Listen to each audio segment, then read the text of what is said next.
So hey guys, welcome back to my new video. और आज की इस वाली वीडियो को स्टार्ट करने से पहले मैं एक ही बात बोलना चाहूंगा, इस वीडियो को बनाने में काफी ज्यादा मेहनत लगा है, तो तुम इस वीडियो को बिल्कुल एंड तक जरूर देखना। और मैं इस बात की गारंटी ले सकता हूँ कि तुम्हें ये वीडियो बहुत ज्यादा पसंद आने वाली है, तो इसलिए इस वीडियो को लाइक करके आराम से देखो। और सबसे इम्पोर्टेंट, कमेंट में अपना ओपिनियन देना ना भूलना। तो चलो वीडियो को फटाफट से कर लेते हैं शुरू। कहानी शुरू होती है हमारे मेन कैरेक्टर दिखाते हुए, जो कि अपने फोन में कुछ देख रहा होता है। क्रोम नहीं देख रहा होता है, वो फोन में इतना गुस्सा होता है कि वो एक बंदे से टकरा जाता है। जो बंदा गुस्से में आके हमारे मेन कैरेक्टर को 2-4 गाली देता है, लेकिन हमारा मेन कैरेक्टर अच्छे बच्चे की तरह माफी मांग के वहां से चला जाता है और अब अपनी लाइफ को कोस रहा होता है और सोच रहा होता है काश मैं इस दुनिया में अकेला होता। हमारे मेन कैरेक्टर की इतने कहने की देरी थी कि यहाँ पर एक बहुत बड़ी सी येलो कलर की लाइटनिंग आके डायरेक्ट बिल्डिंगों से टकराती है, जिसके वजह से चारों तरफ कियोस छा जाता है, कारें उड़ने लगती हैं। यहाँ पे लोग समझ पाते हैं कि क्या हो रहा है, तभी एक और लाइटनिंग बोल्ट बिल्डिंग के ऊपर गिरता है, जिससे बहुत सारे लोगों की मौत हो जाती है। और ये सब अभी काफी नहीं था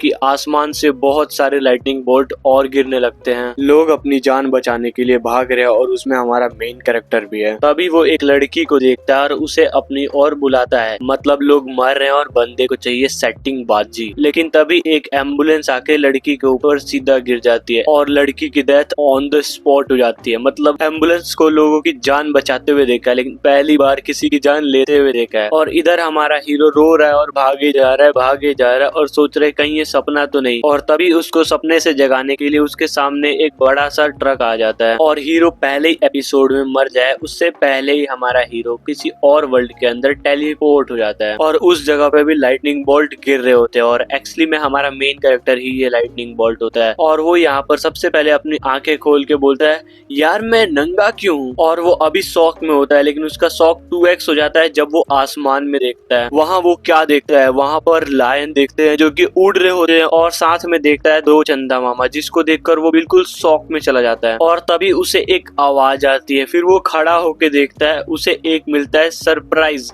जाइंट बियर। पर वो जाइंट बियर हीरो को खा पाता उससे पहले ही एक भेड़ियों का झुंड आके उसके ऊपर अटैक कर देता है। फिर हमारा सीन शिफ्ट हो जाता है एक डॉक्टर के पास, जो कि बोल रहा था तुम कह रहे हो कि तुम जब आंख अपने खोले तो तुम एक ऐसे जगह पे थे जहाँ पर जाइंट बियर और काफी सारे मॉन्स्टर और 2 चांद थे। और वो अपने डायरी में कुछ लिख भी रहा होता है और हीरो की स्टोरी ने डॉक्टर को सोचने में मजबूर कर दिया कि तुम ऐसी खतरनाक जगह से तो वापस कैसे आए। लेकिन हीरो कुछ भी नहीं बोलता। फिर हम एक छोटा सा फ्लैशबैक देखते हैं जिसमें जाइंट बियर को वुल्फ का ग्रुप खा रहा होता है और हमारे हीरो की ये सब देखकर फटी पड़ी है। लेकिन तभी एक छोटा सा वुल्फ हमारे मेन कैरेक्टर के पीछे आता है, जिसे देखकर हीरो की बिल्कुल फट जाती है और वो बिल्कुल जान लगा के भागता है। लेकिन तभी सिस्टम से आवाज आती है कि उसका स्टेमिना 1% से इंक्रीज हो गया है, जिसे सुनकर हीरो बिल्कुल कंफ्यूज हो जाता है और इसी कंफ्यूजन में एक पत्थर से टकरा के वो पहाड़ों से नीचे गिर जाता है। वो बच तो जाता है, लेकिन वो सोचता है ये अजीब सी आवाज कहाँ से आई थी। फिर वो इधर उधर देखता है और उसे कुछ फ्रूट्स दिखाई देते हैं, जिन्हें देखकर उसके मुंह में पानी आ जाता है। लेकिन फिर वो सोचता है क्या ये फ्रूट्स खाने में सेफ भी है या फिर नहीं। लेकिन तभी उसकी नजर कुछ चींटियों पे जाता है जो कि उस फ्रूट्स को खा रहे होते हैं। फिर वो समझ जाता है कि ये फ्रूट्स खाने लायक हैं, तो वो अपना ज्यादा दिमाग ना लगाते हुए उस फ्रूट्स को खा लेता है। तभी उसे झाड़ियों से एक अजीब सी आवाज आती है। देन एक जाइंट स्नेक हमारे मेन कैरेक्टर के ऊपर अटैक कर देता है, लेकिन वो जाइंट स्नेक हमारे मेन कैरेक्टर को खा पाता, लेकिन उससे पहले ही उस स्नेक के ऊपर एक जाइंट मेंढक अटैक कर देता है और उसे खा जाता है। ये तो फूड चेन बिल्कुल उल्टा ही हो गया, जिसे देखकर हीरो भी लाइक ये जगह सच में अजीब है। ऐसे ही करते करते कुछ टाइम गुजर जाता है और उसे इस जगह पर रहते हुए 67 दिन बीत चुके हैं और साथ ही वो भेड़ियों का झुंड अभी भी उसका पीछा कर रहा है, जिसे देखकर हमारे हीरो की फटी पड़ी है और वो सोच रहा था कि मुझे थोड़ा ध्यान देना पड़ेगा वरना ये मुझे कभी भी खत्म कर सकते हैं। और एक तरीके से देखा जाए तो भेड़ियों से ज्यादा खतरनाक चीजें इस वर्ल्ड के अंदर हैं, तो इसे जल्दी से एक सेफ जगह ढूंढनी पड़ेगी। फिर एक और टाइम स्किप आता है और अब इसे इस जगह पर रहते हुए 1 साल हो चुके हैं और हमारा हीरो केला तोड़ने का ट्राई कर रहा है, जो कि उसके साइज के डबल है और मुझे समझ नहीं आ रहा कि ये इतना बड़ा झेल कैसे पाएगा। और तभी सिस्टम से आवाज आता है उसके स्ट्रेंथ भी लेवल 1 से इंक्रीज हो गया है,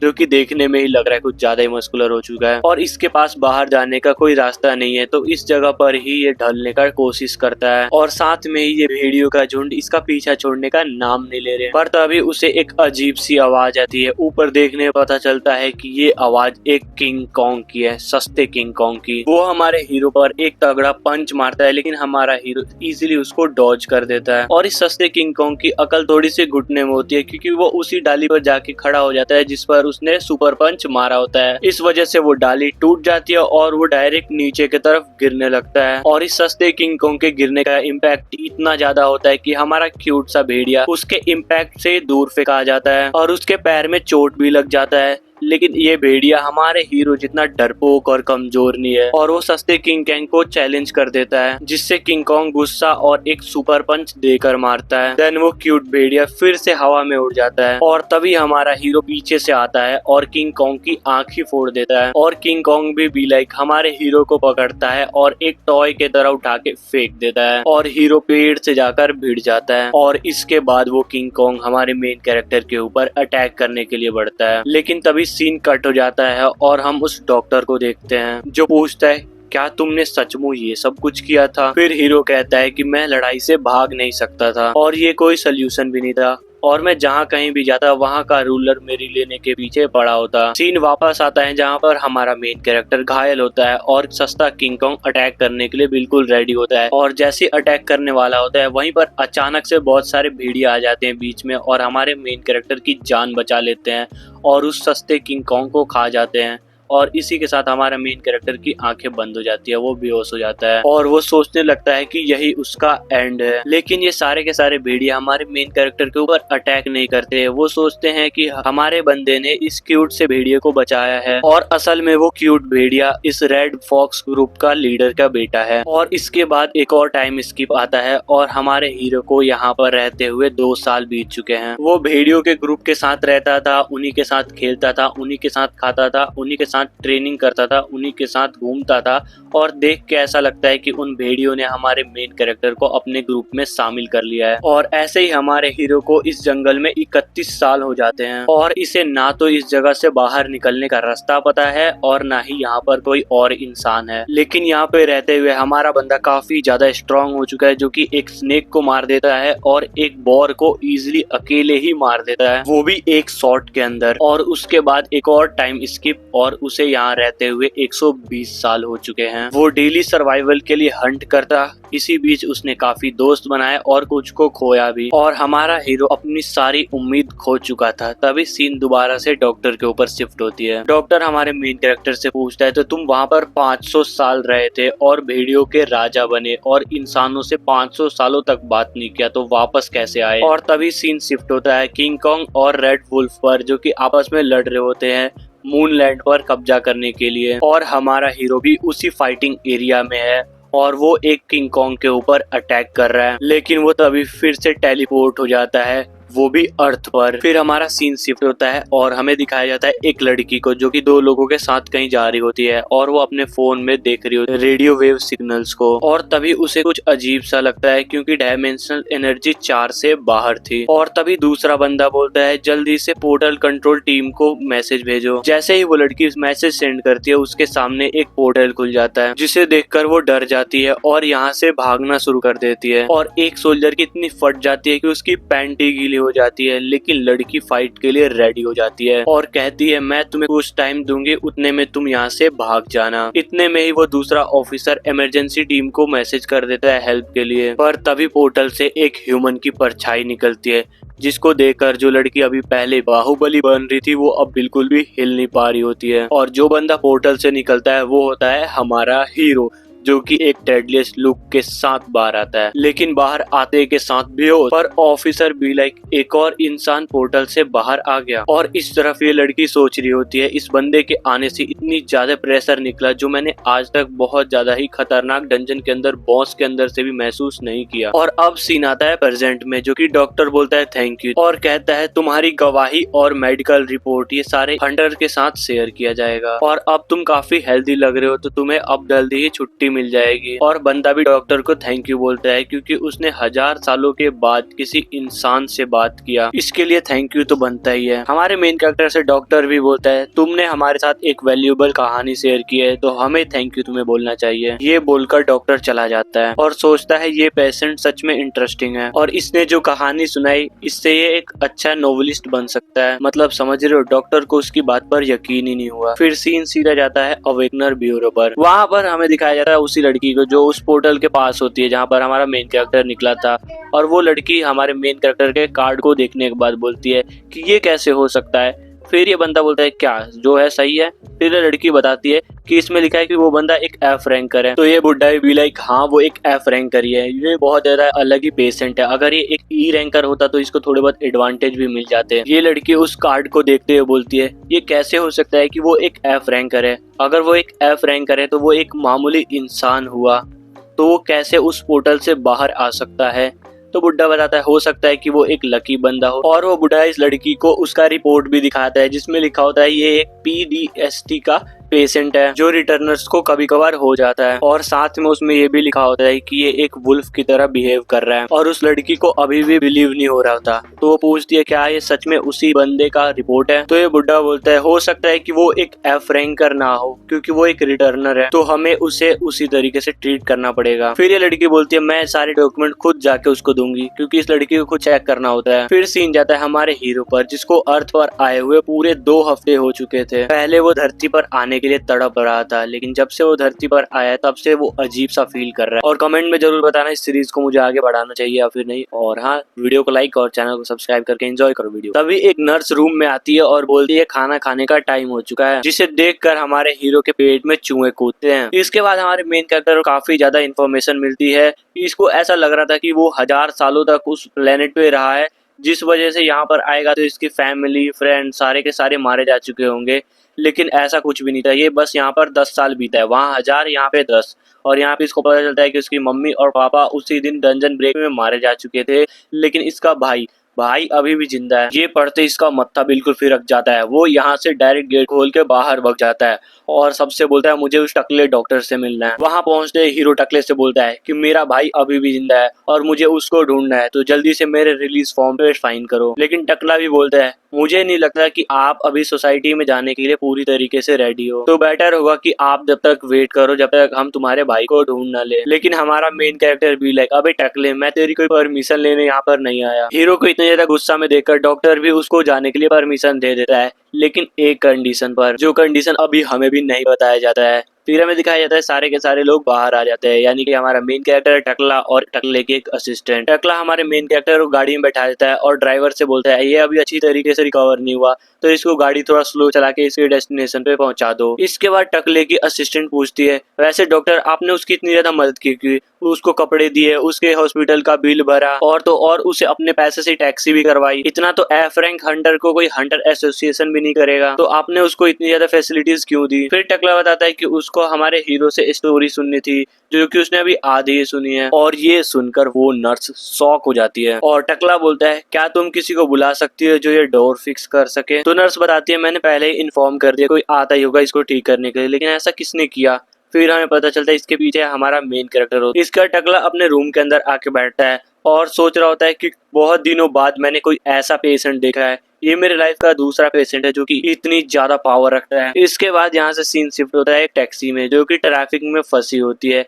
इसी टैक्सी के अंदर हमारा मेन कैरेक्टर बैठा होता है और वहां पर न्यूज चल रही होती है फोन के अंदर, जहाँ पर बताया जाता है कि एक मिस कैलकुलेशन की वजह से एक डंजन ब्रेक हो चुका है जहां से बहुत सारे मॉन्स्टर निकल रहे थे, लेकिन 15 मिनट के अंदर अंदर इस पूरे के पूरे सिचुएशन को कंट्रोल कर लिया गया है हंटर एसोसिएशन के द्वारा। इसके बाद हमें एक एड के द्वारा बताया जाता है super natural powerful fighting champion tournament के बारे में, जहां पर वर्ल्ड का 34 नंबर का रशियन हंटर मिखाइल की फाइट है वर्ल्ड के 48 नंबर के रैंक के हंटर ओरिजन से, और जो इस फाइट को जीतेगा उसकी नेक्स्ट फाइट जापान के नंबर 1 हीरो से होगी। लेकिन ये सब देखकर हीरो समझ नहीं पाता कि ये हो क्या रहा है। फिर उसको डॉक्टर की एक बात याद आती है कि पहले की दुनिया और इस दुनिया में जमीन आसमान का अंतर हो गया है। इसके बाद हमारा शिफ्ट होता है एक बिल्डिंग पे, बहुत बड़ी बिल्डिंग पे, जहाँ पर हमारा मेन कैरेक्टर अपना अवेकन कार्ड दिखा रहा है और जो लड़की उसका कार्ड देख रही होती है वो बोलती है कि आपकी रिक्वेस्ट रिजेक्ट कर दी गई है।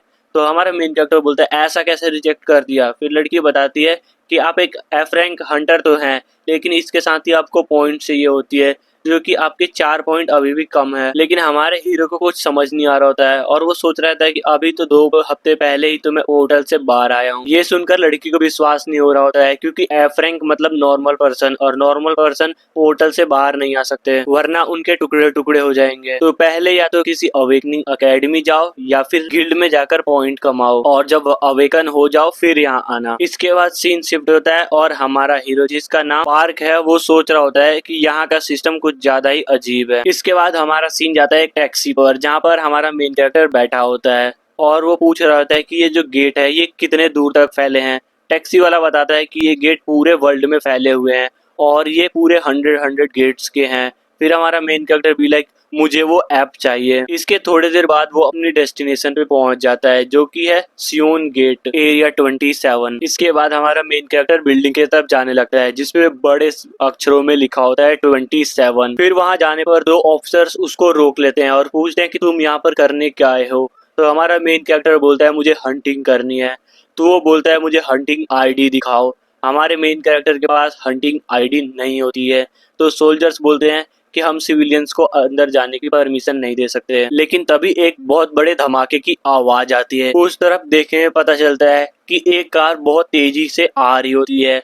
उसके अंदर एक इंसान कार चला रहा होता है और एक मॉन्स्टर उसको खा रहा होता है, बहुत बुरी तरीके से उसको मार रहा होता है। और वो कार आती है बहुत तेजी से और जाके दीवार से टकरा जाती है, जिसके वजह से वो कार वहीं पर पलट जाती है। और इसी के साथ सारे के सारे सोल्जर बिल्कुल रेडी हो जाते हैं और एक बंदा हेल्प के लिए भी कॉल पे बोल देता है कि सब तैयार रहना। एंड इसके बाद ये सारे देखते हैं कि वो मॉन्स्टर बाहर निकलता है। जैसे ही वो मॉन्स्टर शीशे को तोड़ के बाहर निकलता है, सारे सोल्जर उसके ऊपर गोली चलाने लगते हैं, उसके चीथड़े उड़ा देते हैं। इसके बाद एक ऑफिसर पूछता है जो अभी सिविलियन आया था वो कहाँ पर गया। तो दूसरा ऑफिसर जवाब देता है कि लगता है कि वो सिविलियन यहाँ से मॉन्स्टर को देखने की वजह से डर के भाग चुका है। इसके बाद दिखाया जाए 27 नंबर एरिया के अंदर, जहाँ पर हमारा मेन कैरेक्टर अंदर घुस चुका है बाहर भागने के बजाय, और यहाँ पर वो मॉन्स्टर से फाइट करना शुरू भी कर चुका होता है। और मॉन्स्टर को मारते वक्त इसको काफी सारे नोटिफिकेशन आ रहे होते हैं और हमारे बंदे को कुछ भी समझ नहीं आ रहा है कि ये सब कुछ हो क्या रहा है। जब तक इसको कुछ समझ आता है तभी गॉगलिन्स इसके ऊपर अटैक कर देते हैं, लेकिन हमारा हीरो भी लाइक इन सभी को बिल्कुल इजीली खत्म कर देता है। लेकिन तभी एक और विंडो पॉप अप होती है जिसमें लिखा होता है क्लास विंडो दिखाने में एरर हो रहा है। फिर इसे याद आता है कि जब वो जंगल में रहता था तब पर भी सिस्टम की आवाज आती थी, पर इसे यकीन नहीं हो रहा होता है कि ये सिस्टम अर्थ पर भी काम कर रहा है। उसे लगता है कि उसका स्टेट अभी लोअर है, इसीलिए सिस्टम पूरी तरीके से काम नहीं कर रहा। लेकिन तभी उसके सामने एक और नई विंडो आती है अचीवमेंट शॉप की, और वो क्यूरियस होकर उसे चेक करता है। फिर इसे पता चलता है कि इसे इनबिल्ट एक शॉप मिलता है, इसका यूज करके वो कहीं पर भी कुछ भी खरीद सकता है। और इसके पास अभी 7 एवोल्यूशन पॉइंट है, यानी अचीवमेंट पॉइंट है। और यहाँ पर शॉप में पानी और खाने के लिए कुछ ऑप्शन है जो कि कुछ खास नहीं है। लेकिन तभी उसको कोई पपी के रोने की आवाज आती है। फिर वो पीछे की तरफ देखता है, एक पपी अपने मम्मी को जगाने का ट्राई कर रही होती है, जिसको देखकर हमें पता लग रहा है कि उसके पूरे बॉडी से खून निकले जा रहा है। तो हमारा मेन कैरेक्टर उनके पास जाता है और उस बने हुए पपी की बॉडी को टच करके पता करता है कि इसको थोड़ा बहुत पॉइजन दिया गया है और ये जल्द ही मरने वाली है। और हमें देखकर ऐसा फील हो रहा होता है कि वो मरा हुआ डॉगी ऐसा बोलना चाहता है हमारे मेन कैरेक्टर से कि मेरे पपी का ध्यान रखना। इसके बाद वो मर जाती है। फिर हमारा मेन कैरेक्टर अपने पॉकेट से निकाल के खाना पपी को कुछ खाने के लिए देता है एंड उसका चल जाता है गॉब्लिन्स के बॉडी को काउंट करने के लिए, जो कि टोटल 7 होते हैं। इसके बाद नेक्स्ट मॉर्निंग हो जाती है और हमारा मेन कैरेक्टर ने उस डॉग मम्मी के लिए ग्रेवयार्ड भी बनाया होता है और जो पॉपी डॉग है उसको सहला रहा होता है, यानी कि पैट कर रहा होता है। एंड इसके बाद हमारा सीन शिफ्ट होता है एरिया 27 के गेट पर, जहाँ पर बहुत ज्यादा हैवी ट्रैफिक होती है और सारे के सारे लोग हॉर्न बजाए जा रहे होते हैं और पूछ रहे होते हैं कि इतनी ज्यादा ट्रैफिक क्यों लगी है।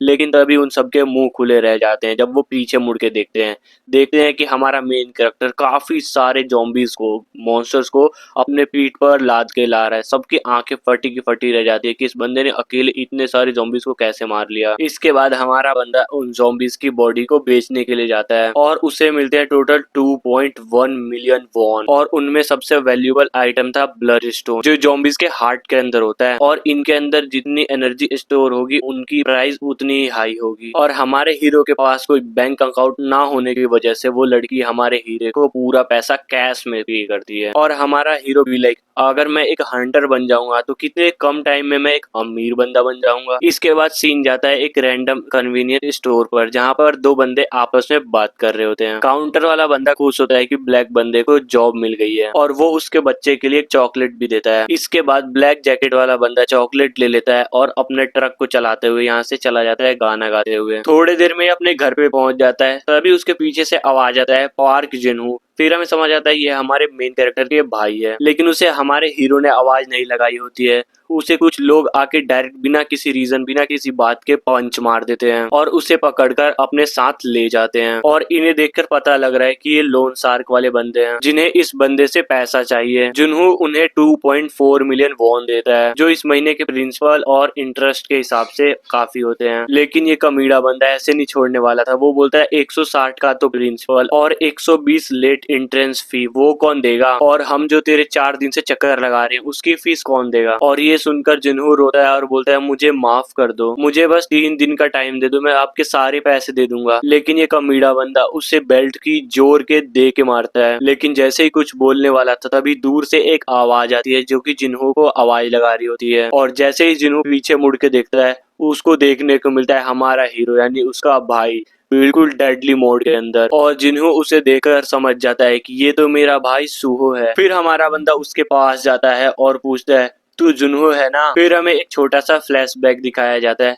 जिसमें स्कूल के बंदे जुनहो को पीट रहे होते हैं। उसके थोड़ी देर बाद सुनहो भी वहाँ पर आ जाता है। जुनहो सुनहो को देखकर उससे हेल्प मांगता है, लेकिन सुनहो उसको बिल्कुल इग्नोर ही कर देता है। वो जुनहो को अकेला छोड़ के चला जाता है। हमारे हीरो ने जुनहो की कभी भी हेल्प नहीं की, चाहे जो भी सिचुएशन हो। तभी ब्रेकिंग न्यूज आती है कि पूरी कंट्री में कई सारे एक्सप्लोजन हो रहे हैं और साथ ही कई सारे रेड पोर्टल अपीयर हो गए, जिनसे कई सारे मॉन्स्टर बाहर आ रहे हैं। जुनहो भी घर में बैठ के ये सब देख रहा होता है, लेकिन तभी उसे डोरबेल की आवाज आती है। वो दौड़ के गेट के पास जाता है, सोचता है कि वो उसकी मॉम होगी, लेकिन डोर खोलने में पता चलता है कि वो उसके नेबर हैं और वो उसको बताते हैं कि वो उसके पेरेंट्स से कांटेक्ट नहीं कर पा रहे हैं और उसके भाई के बारे में पूछते हैं कि वो कहाँ पर है। लेकिन तभी एक तगड़ा एक्सप्लोजन होता है और कई सारे मॉन्स्टर बिल्डिंग के बाहर अपीयर हो जाते हैं। यहाँ तक कि एक जाइंट आइज जुनहो को देख रहा होता है, लेकिन सेकंडों में गायब भी हो जाता है। इसके बाद टाइम प्रेजेंट में आता है, जहाँ पर हमारा हीरो काफी खुश है अपने भाई को देखकर और बोलता है तू पहले से काफी बड़ा हो गया है। और इधर जुनहो को लगता था कि उसका भाई मर गया है, लेकिन आखिर जिंदा कैसे बचा। लेकिन तभी एक अमीड़ा बंदा बीच में इंटरप्ट करता है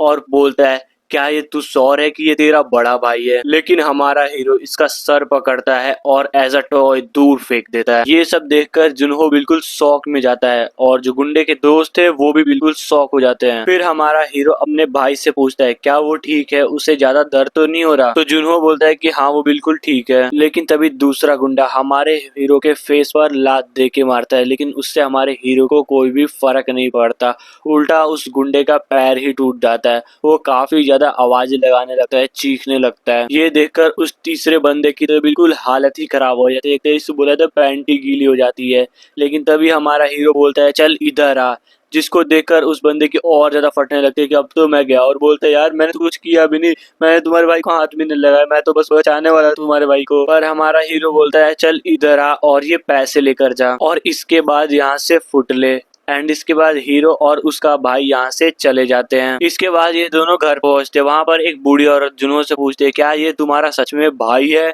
तो जुनहो बताता है कि हाँ ये मेरा भाई है और ये काफी ज्यादा अभी ठीक है और पावरफुल भी है। एंड इसका ये दोनों घर में घुसते हैं, जहाँ पर जुनहो का बेटा सो रहा होता है और ये उसका वन एंड ओनली ट्रेजर होता है। इसके बाद हमारे हीरो को पता चलता है कि इस बच्चे की मम्मी इन दोनों को छोड़कर चली गई है। लेकिन जुनहो इतना ज्यादा अच्छा बंदा है जो बोलता है कि इसमें उसकी गलती नहीं थी, मैं इतना यूजलेस बंदा हूँ इस वजह से हुआ। इसके बाद हमारा हीरो मूड चेंज करने के लिए बोलता है कि हमें ड्रिंक करनी चाहिए। एंड इसके बाद ये दोनों टेबल पर जाके एक वोडका लेते हैं और दोनों पीते हैं मजे से। एंड उसके बाद बात कर रहे होते हैं। तो जुनहो बताता है तेरे डिसअपीयर होने के बाद सभी को लगा था कि तू मारा गया, लेकिन तू वापस आ गया बिल्कुल वैसा जवान का जवान। तो हमारा हीरो पूछता है तेरे ऊपर लोन कितना है। तो जुनहो बताता है उसके ऊपर पूरे के पूरे 50 मिलियन वॉन का लोन है, लेकिन इसमें कोई ज्यादा दिक्कत की बात नहीं है, सारे के सारे पैसे मैं टाइम के हिसाब से दे दूंगा क्योंकि मेरी जॉब लग गई है। फिर हमारा बंदा पूछता है कि वो किस तरीके की जॉब करता है। तो जुनहो बताता है कि वो ट्रांसपोर्टिंग जॉब करता है जो सिटी और डंजन के बीच होती है। तो मैं बता दूं, जो ट्रक ये चलाता है ये इसका नहीं है, ये उस बूढ़ी औरत का है जिसका बेटा मारा गया है उसी डंजन ब्रेक में। और इसी बीच जुनहो का बेटे की नींद खुल जाती है उस पॉपी के वजह से, और वो उठ के डायरेक्ट बाहर आता है और पापा के गोद में बैठ के पूछता है कि ये अंकल कौन है। देन जुनहो उसे बताता है ये उसके अंकल हैं। फिर वो छोटा लड़का हमारे मेन कैरेक्टर से पूछता है कि क्या मैं पपी के साथ खेल सकता हूँ, तो हमारा मेन कैरेक्टर स्माइल के साथ हाँ बोल देता है।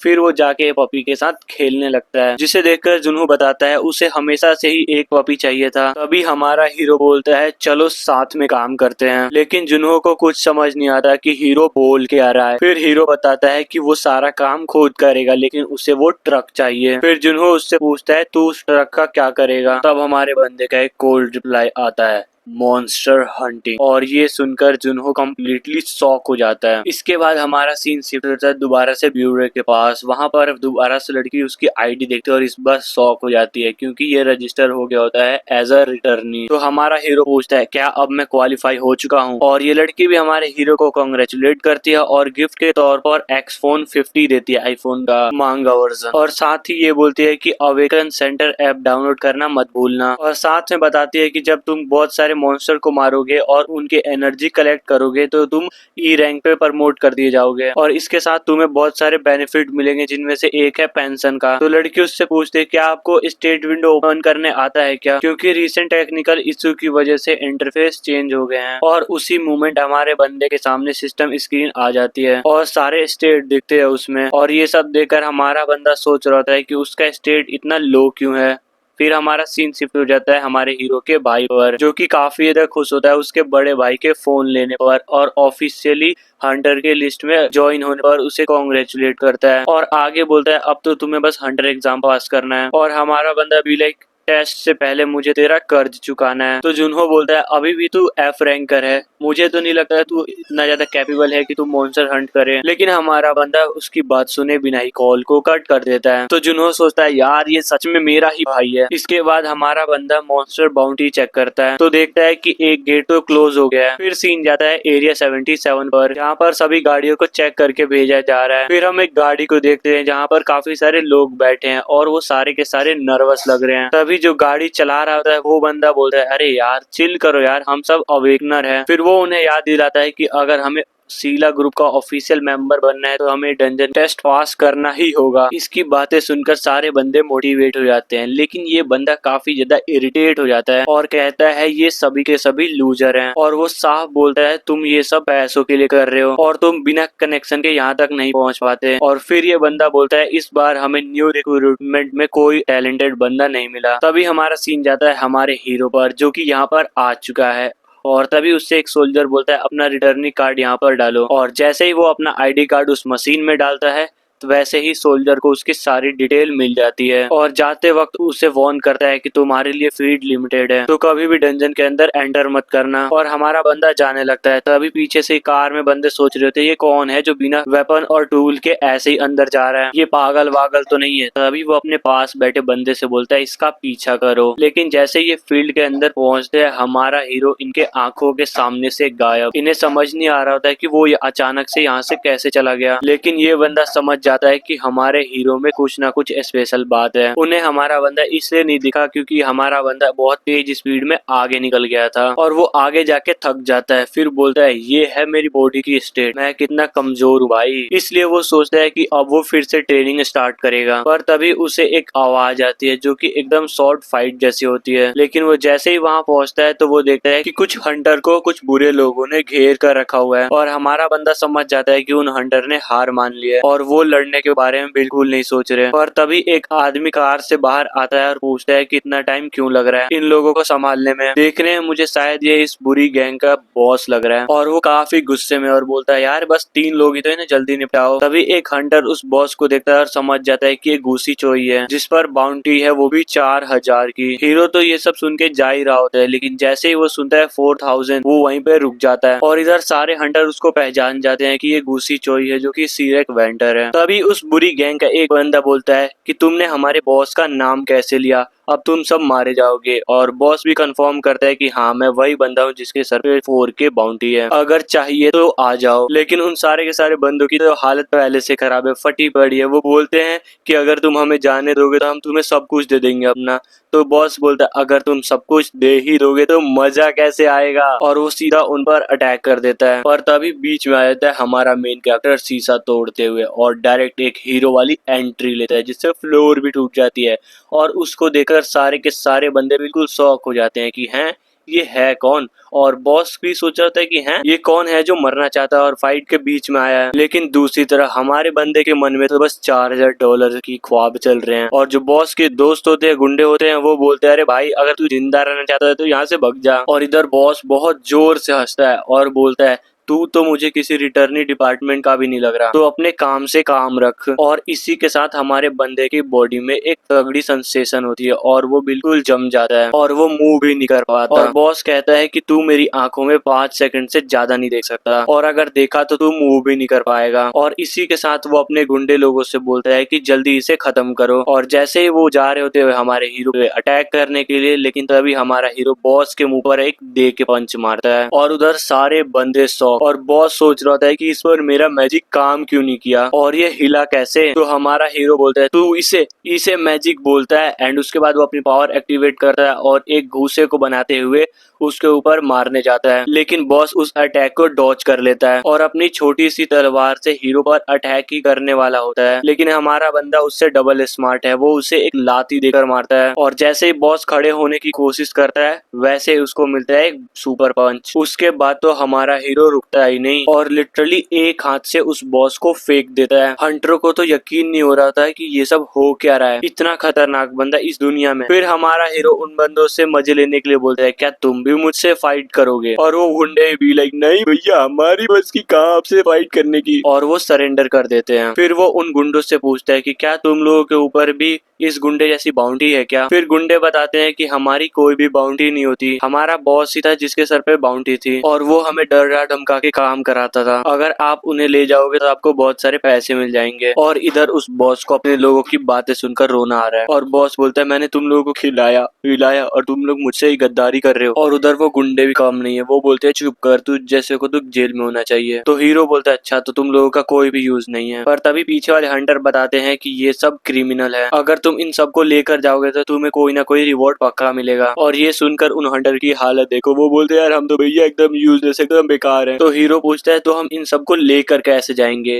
तो वो हंटर बताते हैं हमारे पास कार है। फिर उन गुंडे लोगों को मार मार कर कार की डिग्गी में फिट कर देता है। उसके बाद एक हंटर हीरो को थैंक यू बोलता है और बोलता है कि मुझे समझ नहीं आ रहा कि हम आपका एहसान कैसे उतारेंगे। बाकी हंटर भी बोलते हैं कि तुमने हमारी जान बचाई है, तुम हमारे लिए एक तरीके से भगवान हो। लेकिन उनकी बातें सुनकर हमारा बंदा थोड़ा इरिटेट हो जाता है। एक हंटर से वो उसकी स्किल पूछता है तो वो हमारे हीरो से बताता है उसके पास स्वॉर्डमैनशिप, ट्रैकिंग और हंटिंग की स्किल है। और ये सुनकर हमारा बंदा शॉक कि तेरे पास 3 स्किल है। फिर हंटर बताता है कि मेरी अवेकनिंग स्वॉर्डमैनशिप से हुई थी, लेकिन मैंने स्किल बुक के मदद से ट्रैकिंग और हंटिंग सीख ली। तब हीरो को समझ आता है कि स्किल बुक से भी मैजिक सीख सकते हैं। तो वो सोचता है कि मुझे भी किसी तरीके की कॉम्बैट स्किल सीखनी चाहिए। पर तभी थोड़ी देर बाद उनके एरिया के आसपास एक पोर्टल ओपन हो जाता है। तो हंटर उससे बताता है ये सबसे लोअर लेवल की डंजन है, ई लेवल की, और पहले हम यही जाने वाले थे। तो हमारा हीरो क्यूरियस होके बोलता है अगर मेरे पे हंटिंग लाइसेंस होता तो मैं जरूर जाके एक बार चेक करता। इसकी बात सुनकर हंटर टेंशन में आ जाता है कि अभी तक तुम्हारे पास हंटिंग लाइसेंस नहीं है। फिर हमें एक छोटा सा कॉन्टेस्ट मिलता है कि जब भी एक पोर्टल ओपन होती है तो सबसे पहले उसे मिलिट्री हैंडल करती है। फिर जो हंटर को मॉन्स्टर मिलते हैं वो बस उसके स्कार होते हैं। और जो एक्सपीरियंस तुम्हें इन लो लेवल फील्ड में मिलता है जहाँ लेवल 1 के डंजन ओपन होते हैं वो केवल ई रैंक तक का होता है। और अगर तुम्हें सच में पावर गेन करनी है तो तुम्हें लेवल 2 डंजन में ही जाना चाहिए। लेकिन इन सब के बावजूद भी हंटर को ये समझ में नहीं आ रहा कि इस बंदे के पास लेवल 1 डंजन का एक्सपीरियंस भी नहीं है, तो इसने एक सी रैंक के बंदे को कैसे हरा दिया। तो वो क्यूरियस होके हमारे बंदे से उसकी रैंक पूछता है और जैसे ही हीरो एफ बोलता है वो बंदा बिल्कुल शॉक हो जाता है और अपने गाड़ी का कंट्रोल खोने लगता है। तभी हमारा बंदा उससे एक फेवर मांगता है। इसके बाद सीन शिफ्ट होता है हमारा डंजन के पास जहाँ से ये सीला ग्रुप का बंदा बाहर निकलता है और इसकी पूरी टीम बाहर निकलती है जो कि काफी ज्यादा इंजर्ड होती है और यहाँ तक कि एक बंदे का हाथ भी टूट जाता है। और तभी इनका कैप्टन गुस्सा होके बोलता है कि आजकल किसी को भी हंटिंग लाइसेंस मिल जाता है क्या, और कहता है मैं सबसे पहले उस इंटरव्यूअर को बाहर निकालूंगा जो इन जैसे लूजर को रिक्रूट करता है। उसका दूसरा बंदा उसको रिलैक्स होने को बोलता है और बोलता है न्यूबीज पर गुस्सा करना कोई फायदा नहीं है, और बोलता है आपको तो पता है कि गिल्ड की क्या हालत है। ये सब सुन के कैप्टन पूरी तरीके से फ्रस्ट्रेटेड हो जाता है और कैप्टन सोचता है कि ये लोग जिनके माँ बाप बहुत अमीर होते हैं वो आसानी से इधर घुस जाते हैं और अवेकनर बन जाते हैं। उसके बाद उनके पेरेंट्स हंटर हायर कर लेते हैं ताकि वो डेंजर क्लियर कर सकें, और फिर वो रेडी हो जाते हैं गिल्ड ज्वाइन करने के लिए और मिशन पर निकल जाते हैं और पूरा बोझ उठाना पड़ता है हम जैसे लोगों को। तब ये बंदा बोलता है कि सर आपका मूड ठंडा करने के लिए मेरे पास एक आइडिया है, चलो साथ में ड्रिंक करते हैं। तभी कैप्टन नोटिस करता है कि जब ये लेवल 1 की डंजन गायब होने वाली है तो ये इतनी ज्यादा हलचल क्यों हो रही है, क्या कुछ हुआ है यहाँ पर। वो जैसे ही एक सोल्जर से पूछता है तो वो इसे बताता है यहाँ पर काफी बड़ा सीन हो गया है, किसी बंदे ने 10 लुटेरे को डिलीवर किया है और उनमें से एक बंदा सी लेवल का था जिसका नाम आपने पक्का सुना होगा। कैप्टन जैसे उसका नाम सुनता है तो वो पूछता है कि क्या यहाँ पर कोई आज हाई रैंक का बंदा विजिट करने वाला था क्या। नहीं सर कोई नहीं, बस एक एफ रैंक का बंदा था जिसके पास हंटिंग लाइसेंस भी नहीं था। वो कैप्टन टोटली डिसबिलीव में होता है कि ये सब कैसे हो गया। सोल्जर बताता है कि मुझे ज्यादा तो नहीं पता लेकिन इतना है कि वो बंदा डायरेक्ट जाके इन लुटेरों की पिटाई कर दी। और ये सुनकर कैप्टन और भी शॉक हो जाता है और सोचता है कि कहीं ये वही बंदा तो नहीं जो मैंने टनल में देखा था। वो तुरंत पूछता है वो एफ रैंकर कहाँ गया। तो वो सोल्जर बताता है कि सर मैंने उसे डंजन की ओर जाते हुए देखा था। और ये सुनकर कैप्टन इमीडिएटली पोर्टल की तरफ भागता है और कहता है कि मुझे अपनी आंखों से देखना है कि ये सब कुछ सच है या फिर नहीं। फिर वो एक ऑफिसर से पूछता है कि क्या आप मुझे बता सकते हो जिस बंदे ने इन लुटेरों को पकड़ा था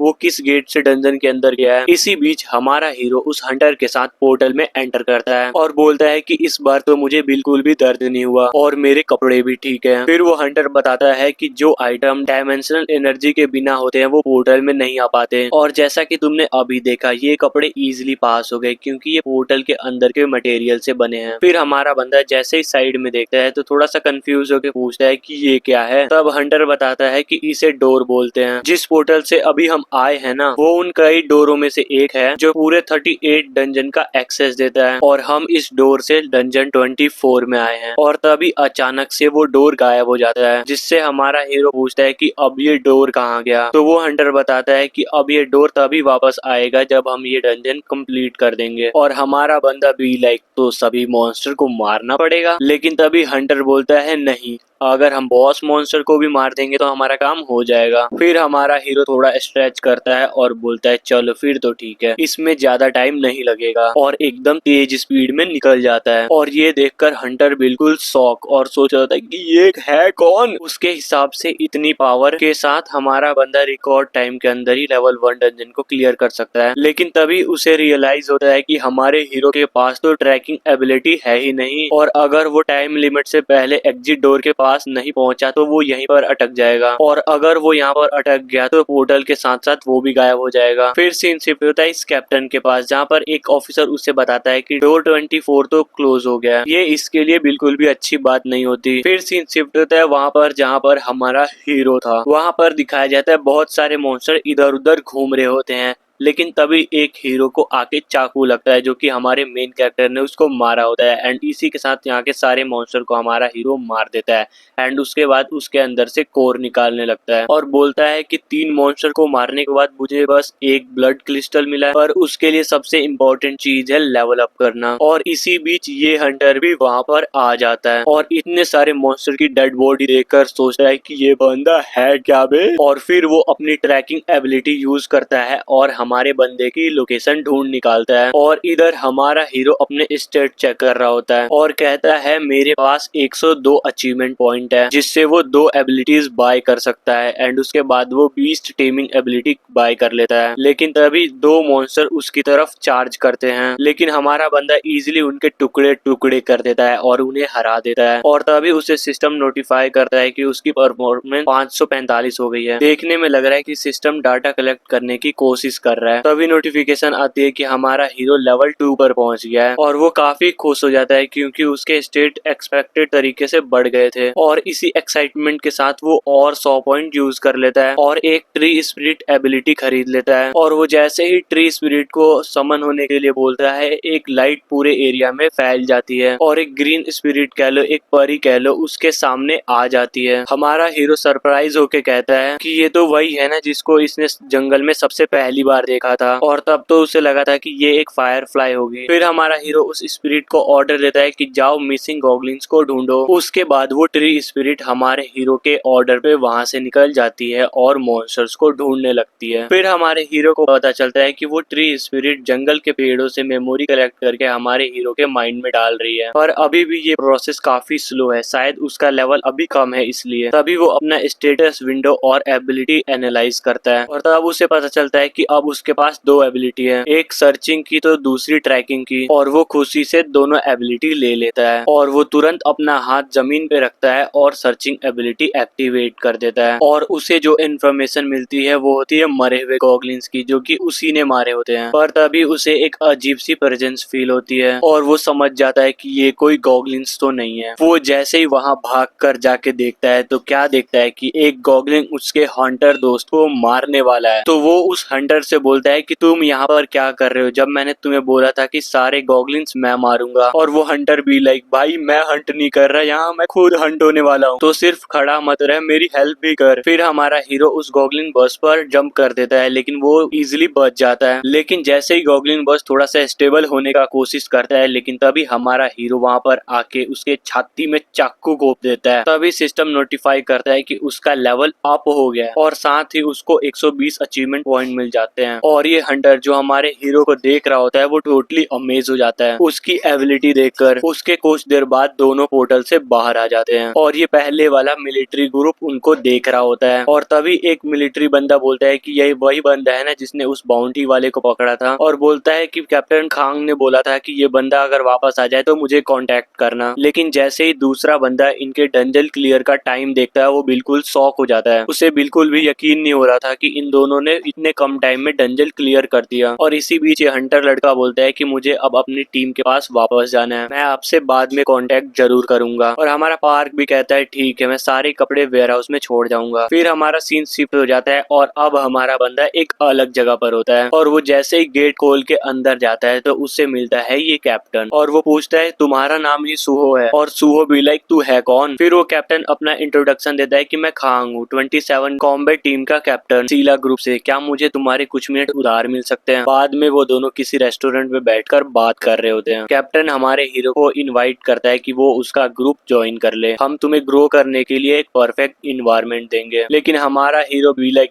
मुझे इन सब चीजों में कोई इंटरेस्ट नहीं है। ये सुनकर कैप्टन इरिटेट हो जाता है और सोचता है आखिरकार इस बंदे को प्रॉब्लम क्या है, इसने कुछ भी सोचा ही नहीं और गिल्ड ज्वाइन करने से मना ही कर दिया। और वो पूछता है अगर तू ऑलरेडी किसी ग्रुप से एसोसिएट है तो हम ऑफिशियली ऑफर भेज सकते हैं। फिर हमारा बंदा बोलता है मैं किसी भी गिल्ड में नहीं। फिर कैप्टन उसे बताता है कि हमारे गिल्ड की रैंक 4 है और तुम्हें ये समझने चाहिए कि हमारे बीच और टॉप के बीच में कोई ज्यादा फर्क नहीं है। और हमारा हीरो भी लाइक बात वो नहीं है, मुझे किसी के अंडर काम करना पसंद नहीं है। इसके बाद एक छोटा सा टाइम स्किप आता है और अब हमारा बंदा घर पहुंच चुका है और कहता है लगता है वो लोग अभी तक वापस नहीं आए। फिर वो छत पर जाके थोड़ा सा आराम करने लगता है और धूप लेने लगता है। तभी ये दादी भी वहाँ पर कपड़े सुखाने के लिए आ जाती है। अब अपनी दादी को सब कुछ अकेला करते हुए देखकर हमारा हीरो उनकी हेल्प करने के लिए जाता है, जहाँ दादी उससे पूछती है तू इतना यंग कैसे दिखता है, क्या तेरी एज उल्टी बह रही है। देन हमारा हीरो सेज मैं उम्र में आपसे कई गुना ज्यादा बड़ा हूँ। फिर दादी थोड़ा इमोशनल होकर बोलती है कि आजकल मॉन्स्टर कहीं से भी निकल आ रहे हैं और किसी को भी मार दे रहे हैं। इतना सब होने के बाद यंग दिखना कोई सरप्राइज वाली बात तो नहीं है। मैंने सुना तुम्हें यहाँ से गायब हुए 10 साल हो गए और तुमने अपने भाई को भी नहीं देखा था। और देखो अपने फैमिली का ध्यान रखना और दोबारा अपने फैमिली का दिल मत तोड़ना। ये सुन के हमारा बंदा भी लाइक दादी टेंशन मत लो, मुझे कुछ नहीं होने वाला। इसके थोड़ी देर बाद हमारे हीरो का भाई और उसका छोटा बेटा आ जाता है एंड इसके बाद हमारा हीरो अपने भाई को 50 मिलियन वॉन देता है और बोलता है जा अपना कर्जा चुका दे और जल्दी आना, हमें साथ में डिनर भी करना है। ये देखकर उसका भाई इमोशनल हो जाता है और बोलता है कि मुझे समझ नहीं आ रहा कि मैं आपका एहसान कैसे चुकाऊंगा, लेकिन सुनहो बोलता है कि ज्यादा इमोशनल मत हो, बस जा और सब कुछ संभाल लेना। उसके भाई के आंखों में आंसू आ जाते हैं और वो वहाँ से चला जाता है। पर तभी हमारा हीरो अपने भाई को आवाज लगाता है और बोलता है आते समय कुछ खाने को भी ले आना। उसके बाद हमारा बंदा वहीं बैठा हुआ है और अपने भतीजे का ख्याल रख रहा है। पर तभी एकदम से एक सिस्टम स्क्रीन पॉपअप होती है और लिखा होता है कि टारगेट उसको फॉलो कर रहा है, अब उसका एक नाम दो। फिर हमारा बंदा सोच रहा है कि इस डॉग का अब मैं क्या नाम रखूं। तभी उसका भतीजा उसको नाम सजेस्ट करता है कि इसका नाम बेकुकू रखो और हमारे बंदे को भी ये नाम अच्छा लगता है और वो इस डॉगी का नाम बेकुकू रख देता है। उसके बाद काफी टाइम हो जाता है लेकिन जुनू आता ही नहीं और उसके बच्चे को भी जोरों से भूख लग रही है लेकिन जुनू का कोई अता पता ही नहीं। तभी हमारे हीरो को अपने भाई का ट्रक दिखता है तो सोचता है चलो मेरा भाई सेफली घर तो आ गया। उसके थोड़ी देर बाद जैसे हमारा हीरो और उसका भतीजा ट्रक के पास जाते हैं तो वो शॉक हो जाते हैं क्योंकि हमारे हीरो का भाई पूरे खून से लथपथ है। तब सुहो जुनहो से पूछता है कि तुम्हारे साथ ऐसा किसने किया, जिसके थोड़ी देर बाद हमारा सीन जाता है एक बिल्डिंग के ऊपर जिसके अंदर कुछ लोग कार्ड गेम खेल रहे होते हैं। वो आपस में उसी चैंपियन मैच के बारे में बात कर रहे होते हैं जहाँ पे मिखाइल और होरिजन लड़ने वाले हैं और उन दोनों फाइट पर बेट लगाने की बात चल रही है यहाँ पर तभी दरवाजे के बाहर से जोर जोर से आवाज आती है और इनका बॉस लिटरली काफी फ्रस्ट्रेटेड हो जाता है और पूछता है ये आवाजें किस चीज की हैं, चेक करो जाकर। और दो बंदे जैसे ही जाते हैं चेक करने के लिए कि क्या सीन है तभी दरवाजा खुलता है और एक बंदा दिखता है जो पूरा खून से सना हुआ होता है। पर तभी एक हाथ उसके सर पर आता है और उसे खींचकर बाहर ले जाता है। ये देखकर सारे बंदे शॉक हो जाते हैं कि ये सब कुछ हो क्या रहा है। पर तभी एक डेडली आइज दरवाजे से दिखती है और वहीं से पूरा कांड शुरू हो जाता है। फिर हमारा हीरो उन सभी बंदों को इतनी बुरी तरीके से मारता है कि किसी का आधा फेस ही कट जा रहा है, किसी के खून निकले जा रहे हैं, किसी को जमीन में पटक के मार रहा है, किसी के डेस्क मार रहा है, तो कोई यहाँ पर भीख मांग रहा है। लेकिन हमारा हीरो बिल्कुल भी शांत होने का नाम नहीं ले रहा और उनके बॉस की तो फटी पड़ी है कि यार ये बंदा है कौन। तभी उसका सेक्रेटरी बोलता है कि शायद ये एक रिटर्नी है जो कि अब अवेक हो चुका है। पर तभी हमारा हीरो एक टेबल उठा के उनकी तरफ फेंक देता है और टेबल पर चढ़ के पूछता है क्या तेरा ही नाम किम है। वो बॉस इरिटेट होके बोलता है हाँ मैं ही हूँ किम, पर तू कौन है। फिर हमारा हीरो कोल्ड वे में बोलता है मैं वो हूँ जो जुनू का कर्जा लौटाने आया है। लेकिन वो बॉस भी लाइक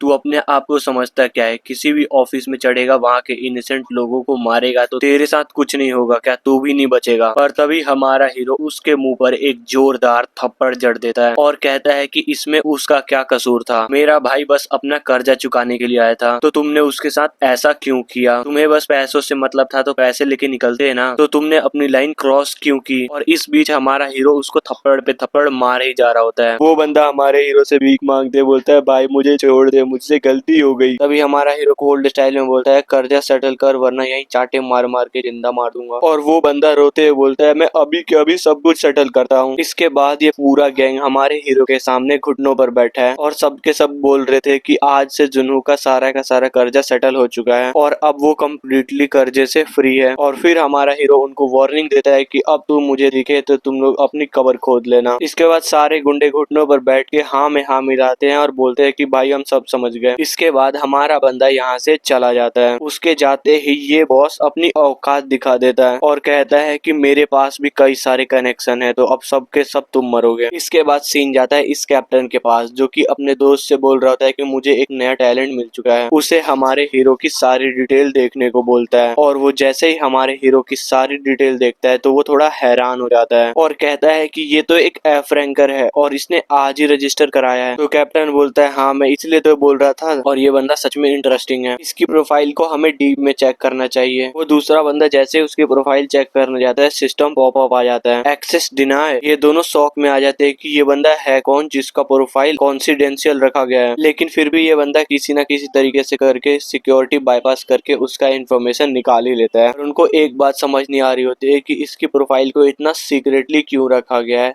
और फिर वो चेक करते हैं कि हमारे हीरो ने किसी भी गिल्ड को अभी तक ज्वाइन नहीं किया और उन्हें लगता है कि इसके पीछे शायद कोई और ही कहानी है। लेकिन जैसे ही ये बंदा हमारे हीरो की एबिलिटीज चेक करता है तो वो थोड़ा सा शॉक हो जाता है। वो बोलता है मैटेरियलाइजेशन, ब्रेड और वाटर, ये सब क्या है। और कैप्टन से बोलता है क्या उसने ब्रेड और वाटर से उस सी लेवल वाले बंदे को पकड़ा था। फिर वो बोलता है इसकी स्टेट को देखो, ये 10 साल से मिसिंग था, इसलिए ये पूरी सिचुएशन काफी अजीब लग रही है। फिर वो बोलता है कहीं ये कोई स्पेशल एजेंट तो नहीं है। फिर वो कैप्टन बोलता है मैं तो बस इसकी पावर को ही देख रहा था, मुझे कभी नहीं लगा था कि ये कोई इंटेलिजेंस ब्यूरो का बंदा भी हो सकता है। फिर ये बंदा बोलता है मेरा सजेशन सिंपल सा है, इस बंदे को रिक्रूट करने का प्लान ड्रॉप ही कर दो। और बोलता है मैं 100% श्योर हूँ ये गवर्नमेंट का आदमी है। फिर वो दोनों मूड हल्का करने के लिए कॉफी पीने जाते हैं, जहाँ पर ये कैप्टन उस बंदे से बोलता है प्लीज इस बंदे पर नजर रखना। लेकिन इसके बाद सीन शिफ्ट होता है और हमें एक हॉस्पिटल दिखाया जाता है, जहाँ पर हमारा बंदा अपने भाई से मिलने के लिए आता है और उसे होश में और जगा हुआ देखकर काफी खुश होता है। और यहाँ तक कि हमारा बंदा उसके लिए खूब सारा खाना भी लेकर आया था ताकि वो ज्यादा खाए और जल्दी से ठीक हो जाए। फिर हमारा हीरो पूछता है अब तू कैसा फील कर रहा है। फिर जुन्हो बताता है कि ये कल मेरी बैंडेज भी उतार देंगे। फिर जुन्हो एक्साइटेड होके बोलता है कि अगर यार तू पास हो गया तो तुझे कोई भी गिल्ड इनवाइट कर लेगी, कितना अच्छा होगा ये सब। लेकिन हमारे बंदे के दिमाग में कुछ और ही चल रहा होता है और वो सोचता है कि मैं जंगल का किंग था, मैं किसी और के नीचे काम नहीं कर सकता। और जुन्हो बताता है कि तू एक काम कर सकता है, किसी हाई रैंकिंग गिल्ड को ज्वाइन कर ले। लेकिन हमारा बंदा भी लाइक मुझे किसी भी गिल्ड की जरूरत नहीं है, मैं खुद की गिल्ड बनाऊंगा। ये सुनकर जुन्हो भी लाइक क्या तू सच में अपनी खुद की गिल्ड बनाने वाला है। उसके बाद सीन जाता है अवेकनर ब्यूरो पर, जहाँ पर ये लड़की कहीं जा रही होती है। लेकिन तभी उसका बॉस उसे पीछे से आवाज लगाता है और कहता है कि तू इतने दिनों से कहाँ गायब थी। और वो उसे डांट रहा होता है कि तेरे एरिया में 2 ब्रिजेस हो चुके हैं और अगर कल का पोर्टल ब्रिज पोर्टल होता तो पूरा शहर बर्बाद हो जाता। पर वो लड़की इरिटेट होते हुए बोलती है कि आप लोग मेरे बिना कोई काम कर नहीं सकते हो क्या। और वो डायरेक्टर रिक्वेस्ट करता है कि देख बहन, पोर्टल डिपार्टमेंट का मैनेजर सुबह से मेरा दिमाग खराब कर रहा है, तो मेरी थोड़ी हेल्प कर दे, तू अपना टैलेंट वेस्ट क्यों कर रही है। और वो लड़की उसको टोन मारते हुए कहती है मेरा दिमाग तो कहीं और रहता है ना। और तभी वो डायरेक्टर उसके हाथ में एक पेपर पकड़ा देता है और बोलता है कि बकवास बंद करो और इसे पढ़ लो। वो लड़की पेपर देखकर शॉक हो जाती है, उसे लग रहा था कि अब थोड़ा सा उसे ब्रेक मिलेगा, पर उसे तो मैनुअल लेबर पर भेज दिया गया है। फिर वो डायरेक्टर बोलता है तू अकेली नहीं है, और भी वहाँ पर लोग हैं और तेरे लिए तो ये पहली बार नहीं है।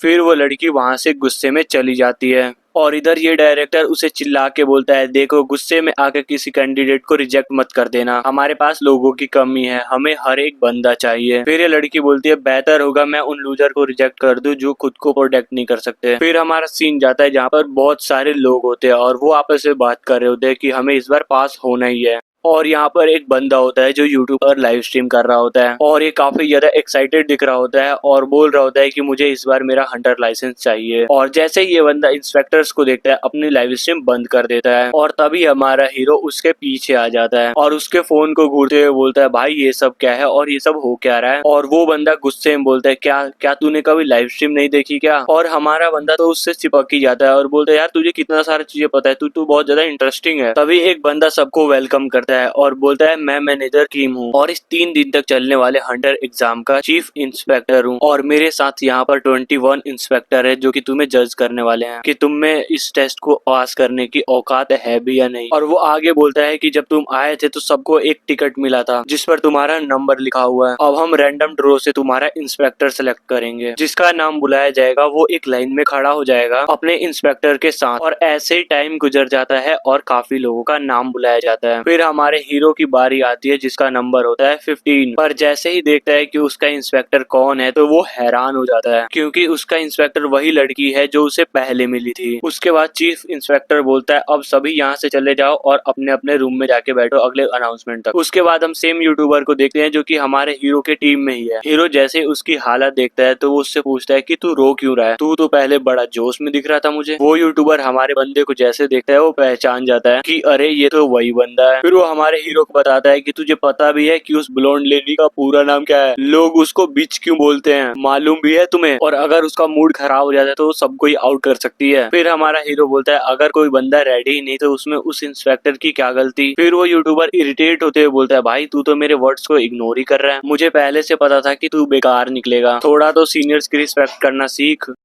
फिर हमारा हीरो सीधे बोलता है अगर तुझे मेरे टोन से दिक्कत है तो असली मर्दों की तरह इसे सॉल्व करते हैं फाइट करके। इस बात को सुनकर वो यूट्यूबर बोलता है तुझे क्या लगा मैं कोई इजी टारगेट हूँ। फिर हमारा हीरो भी लाइक हाँ मुझे तो ऐसा ही लग रहा है। हमारे हीरो की बात सुन के वो यूट्यूबर और भी भड़क जाता है और बोलता है चल इसको आज सेटल कर ही लेते हैं। इसके थोड़ी देर बाद ये चोई भी यहाँ पर पहुंच जाती है, लेकिन वो देखती है कि रूम में तो कोई नहीं है। फिर वो गुस्से से लाल हो जाती है। फिर हमारा सीन जाता है एक रिंग एरिया में, जहाँ पर हमारा हीरो और वो यूट्यूबर फाइट के लिए रेडी हो रहे होते हैं। और वो यूट्यूबर हमारे हीरो से बोलता है कि तूने गलत बंदे से नाम ले लिया, तूने कभी टीवी पर फेरी हीरो का नाम सुना है? मैं एक प्रोमिसिंग बॉक्सर यूट्यूबर हूँ। लेकिन हमारा हीरो भी लेकिन यूट्यूबर एक कोई खाने की चीज है क्या? ये सुनकर वो यूट्यूबर और भी ज्यादा गुस्से में आ जाता है। बोलता है अब तुझे सबक सिखाना ही पड़ेगा। और यहाँ पर जितने भी बंदे होते हैं वो सारे के सारे चेयर कर रहे होते हैं कि लड़ो भाई लड़ो। और ये यूट्यूबर भी बोलता है कि मेरी हॉबी ही है बदतमीज लोगों को सबक सिखाना। और हमारा हीरो भी सोच रहा होता है अब आने वाला है असली मजा। और इसी के साथ वो यूट्यूबर हमारे हीरो के ऊपर अटैक कर देता है। लेकिन इसी के साथ यहाँ पर आ जाती है चोई। वो गुस्से में आकर सबको बोलते हैं अभी के अभी सब यहाँ से निकलो और अपने वेटिंग रूम में जाओ। और सारे के सारे लोग उसको देखकर यहाँ से भाग जाते हैं। चोई हमारे लड़के और उस यूट्यूबर को देख रहे होते हैं और बोलते तुम्हें यहाँ से डिस्पेल करवाना है क्या? और वो यूट्यूबर सारे सिचुएशन को एक्सप्लेन करने का सोच रहा होता है, लेकिन चोई बोलती है अपना मुंह बंद रख। और बोलती है यहाँ से सारे के सारे लूजर जा चुके हैं तो अपनी फाइट शुरू करो। और जो मैच हारा वो यहाँ से आउट हो जाएगा, डिस्क्वालीफाई हो जाएगा। और इसी के साथ इन दोनों की फाइट यहाँ से दोबारा कंटिन्यू हो जाती है। और यूट्यूबर बोलता है देख भाई अगर तू हारा तो मेरे को ब्लेम मत करियो। और जैसे मुक्का मारने जाता है, लेकिन बट वॉट, एक ही मुक्के में ये बंदा यहीं पर ढेर हो जाता है और दोबारा उठ भी नहीं पाया। और इधर चोई ये सब कुछ देखकर सुओ को ब्लेम कर रही होती है। जब से मैंने इसे देखा है तब से मुझे एक अजीब सी फीलिंग हो रही है और ये फीलिंग जाने का नाम नहीं ले रही। तुम क्या सोचे वो वाली फीलिंग नहीं बेटर की हो, ये वो फीलिंग नहीं है, कोई और सी है। और सुओ बोलता है अरे तू मेरे को इतना क्यों देख रही है? अगर मैं इतना ही स्मार्ट लगा तो आजा फाइट में लड़ते हैं। और उसके सामने एक कंडीशन भी रखता है, अगर मैं जीता तो तू इस यूट्यूबर को डिस्क्वालीफाई नहीं करेगी। और चोई भी लाइक तू सच में पागल है और वो भी फाइट के लिए तैयार हो जाती है। और वो उससे पूछती है तू इर्रेगुलर है? तो हमारा मेन कैरेक्टर भी लाइक है इरेगुलर क्या होता है? लेकिन चोई सीधा ही अटैक कर देती है और बोलती है अगर तू बच गया तो मैं तुझे पक्का बताऊंगी। पर सुहो उसके मुक्के को इजिली डॉच कर देता है। बंदे ने लिटरली बस हल्का सा हाथ लगाया है और इधर चोई भी कम नहीं है, मुक्के पर मुक्के लातों पर लाते दिए जा रही है। और जब इससे बात नहीं बनती तो वो हवा में उसको अपर किक मारती है और बोलती है पक्का ये कुछ ना कुछ छिपा रहा है। और बोलती है लगता है गया। तभी वो शॉक हो जाती है। सुहो तो स्पाइडरमैन की तरह रिंग के ऊपर चिपका हुआ है और बोल रहा है तू स्ट्रॉन्ग तो है। चोई को तो समझ में नहीं आ रहा कि ये बच कैसे गया और इसीलिए वो सबसे पहले एक अपर किक देके उसे नीचे गिरा देती है। और जैसे एक और किक मारने वाली होती है तो सुहो उसको डॉच कर देता है एंड देन अगेन मुक्कों की बरसात शुरू हो जाती है। और जैसे ही चोई उसको लात मारती है वो डॉच करता है और उसको एक मुक्का दे के मारता है। वो मुक्का इतना तगड़ा था कि चोई ने जो मैजिक शील्ड बनाई थी वो भी टूट जाती है और उसे तो कुछ भी समझ नहीं आ रहा होता है। और जो सुहो अभी तक डिफेंड कर रहा था वो अब अटैक करने लगता है। उसे तो मजा आ रहा है इन सब में। फिर चोई सोचती है कि जो मैंने इसके बारे में फील किया था वो सब सच था। इसी के साथ वो सरेंडर कर देती है और सुहो भी लाइक अरे अभी तो फाइट में मजा आने लगा था, तू इतनी जल्दी सरेंडर कर दी। फिर चोई उसे समझाती है कि ये जगह हमारे लिए काफी छोटी और यहाँ पे बहुत ज्यादा डिस्ट्रक्शन हो सकता है। तो हमारा मेन कैरेक्टर चल चल निकल। तो चोई भी पूछती है अच्छा ये बता तेरा विश क्या है? बैट तो बैट होती है। तो सुहो पूछता है अर्थ पर तुम्हारे जैसे और भी स्ट्रॉन्ग लड़कियां हैं क्या? तो चोई बोलती है देख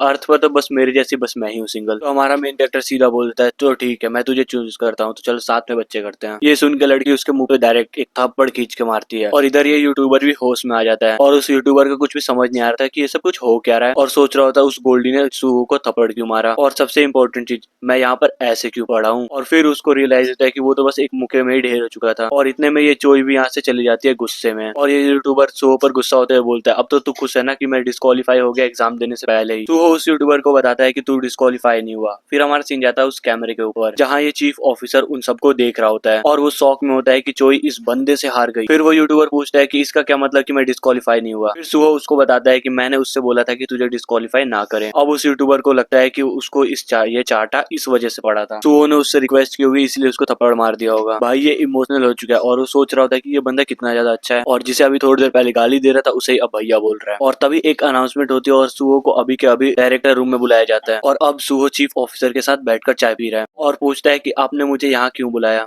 और वो बंदा बोलता है कि बात स्टार्ट करने से पहले मैं तुझे बता देना चाहता हूँ कि जो भी हम बात करने वाले हैं वो सब रिकॉर्ड होने वाला है। और सुबह भी लाइक ठीक है मुझे इस सबसे कोई प्रॉब्लम नहीं है। और बोलता है मैंने तेरी और चोई की फाइट देखी और मैं ये देख के शौक हूँ कि एक कैंडिडेट ने बी रैंक के हंटर को हरा दिया है, तो तू क्या एक इरेगुलर है क्या? जिसे सुन के हमारा हीरो बोलता है ये होता है क्या? मैं सेकंड बार सुन रहा हूँ, मुझे पहले ये बता। फिर ऑफिसर बोलता है कि शायद तुझे अभी तक ब्रिज पोर्टल के बारे में नहीं पता। ब्रिज पोर्टल अर्थ से 3 प्लेनेट को कनेक्ट करते हैं। पहला प्लेनेट है अरोका जहाँ पर एल्फ्स और बौने लोग रहते हैं और वो लोग अर्थ के साथ अच्छा रिलेशन रखते हैं और कभी कभार मैजिक सिखाते हैं। और दूसरा प्लेनेट है गुजिया, जहाँ मैमल्स और मार्शल आर्टिस्ट रहते हैं। मार्शल आर्टिस्ट हमारे एलाइज है और मैमल्स हमारे दुश्मन है। वो हमेशा प्लेनेट पे राज करने के लिए लड़ते रहते हैं। और तीसरे प्लेनेट का नाम है मिड युवा, जो पूरा ऑर्क्स के कब्जे में है। और इसके अलावा वहाँ पर और भी खतरनाक मॉन्स्टर भरे पड़े हैं। और जो अर्थ के लोग इन 3 प्लेनेट से वापस आए, उनके पास इतनी पावर आ गई जो अवेकनर से भी ज्यादा पावरफुल हो गए। इसलिए हम लोगों ने उन्हें इर्रेगुलर बोल के अलग से क्लासिफाई कर दिया। उसके बाद सुबह भी लाइक भाई ये सब तो कुछ ज्यादा ही कॉम्प्लिकेटेड है, बट मैं कंफर्म बोल सकता हूँ कि जहाँ पर मैं था ये तीनों प्लेनेट में से कोई भी नहीं था। ये सुहो की बात सुन के सोचता है कि अगर ये तीनों प्लेनेट में से नहीं है तो क्या ये एक नॉर्मल डंजन ब्रेक से आया है। फिर ये सुहो से पूछता है कि अच्छा तो फिर किस प्लेनेट से तू आया है। तो सुहो इस टकले से बोलता है कि देख मैंने पहले इस डॉक्टर को बता दिया है कि मैं 1000 साल से भी ज्यादा वुल्फ के साथ रह चुका हूँ। ये सुनकर वो सुपरवाइजर कंप्लीटली शॉक बैठा हुआ है। इसके बाद सुहो अपनी पूरी कहानी उसे भी बताता है। फिर ये चीफ ऑफिसर सुहो से बोलता है कि थैंक यू अपनी स्टोरी शेयर करने के लिए, अब तुम वापस अपने वेटिंग रूम में जा सकते हो। और मैं चीफ ऑफिसर की शक्ल देख के बोल सकता हूँ कि इसको घंटा विश्वास नहीं हो उसकी स्टोरी पे। उसके बाद एक ऑफिसर जिसका नाम किम है वो अंदर आता है और बोलता है कि सर क्या आपने मुझे बुलाया था। इसके बाद चीफ उससे बोलता है कि अब तुझे टीम 15 का सुपरवाइजर बनना है। फिर ये ऑफिसर बोलता है पर सर वो तो कैप्टन चोई संभाल रही थी ना। हाँ पर वो थी, पर अब भाग चुकी है। और उसे डायरेक्ट ऑर्डर देता है कि तुझे कैंडिडेट सुहो पर नजर रखनी है और टेस्ट खत्म होते ही उसके सारी डिटेल और रिपोर्ट मुझे लाके देनी है। उसके बाद अनाउंसमेंट होती है कि सारे कैंडिडेट अपने अपने स्पोर्ट्स शूज पहनो और बाहर आ जाओ। उसके बाद यहाँ पे सारे के सारे कैंडिडेट पहुंच जाते हैं ट्रेनिंग ग्राउंड के अंदर और यूट्यूबर न्यू सुपरवाइजर को देख के बोलता है कि चोई कहाँ पर गई। इस बात से काफी सारे कैंडिडेट खुश भी होते हैं कि उसे बाहर कर दिया। और ये सुपरवाइजर अपने आप को इंट्रोड्यूस करता है कि मेरा नाम किम है और मैं टीम 15 का सुपरवाइजर हूँ। फिर वो सभी कैंडिडेट्स को आज के फिजिकल टेस्ट के मिनिमम रिक्वायरमेंट के बारे में बताता है।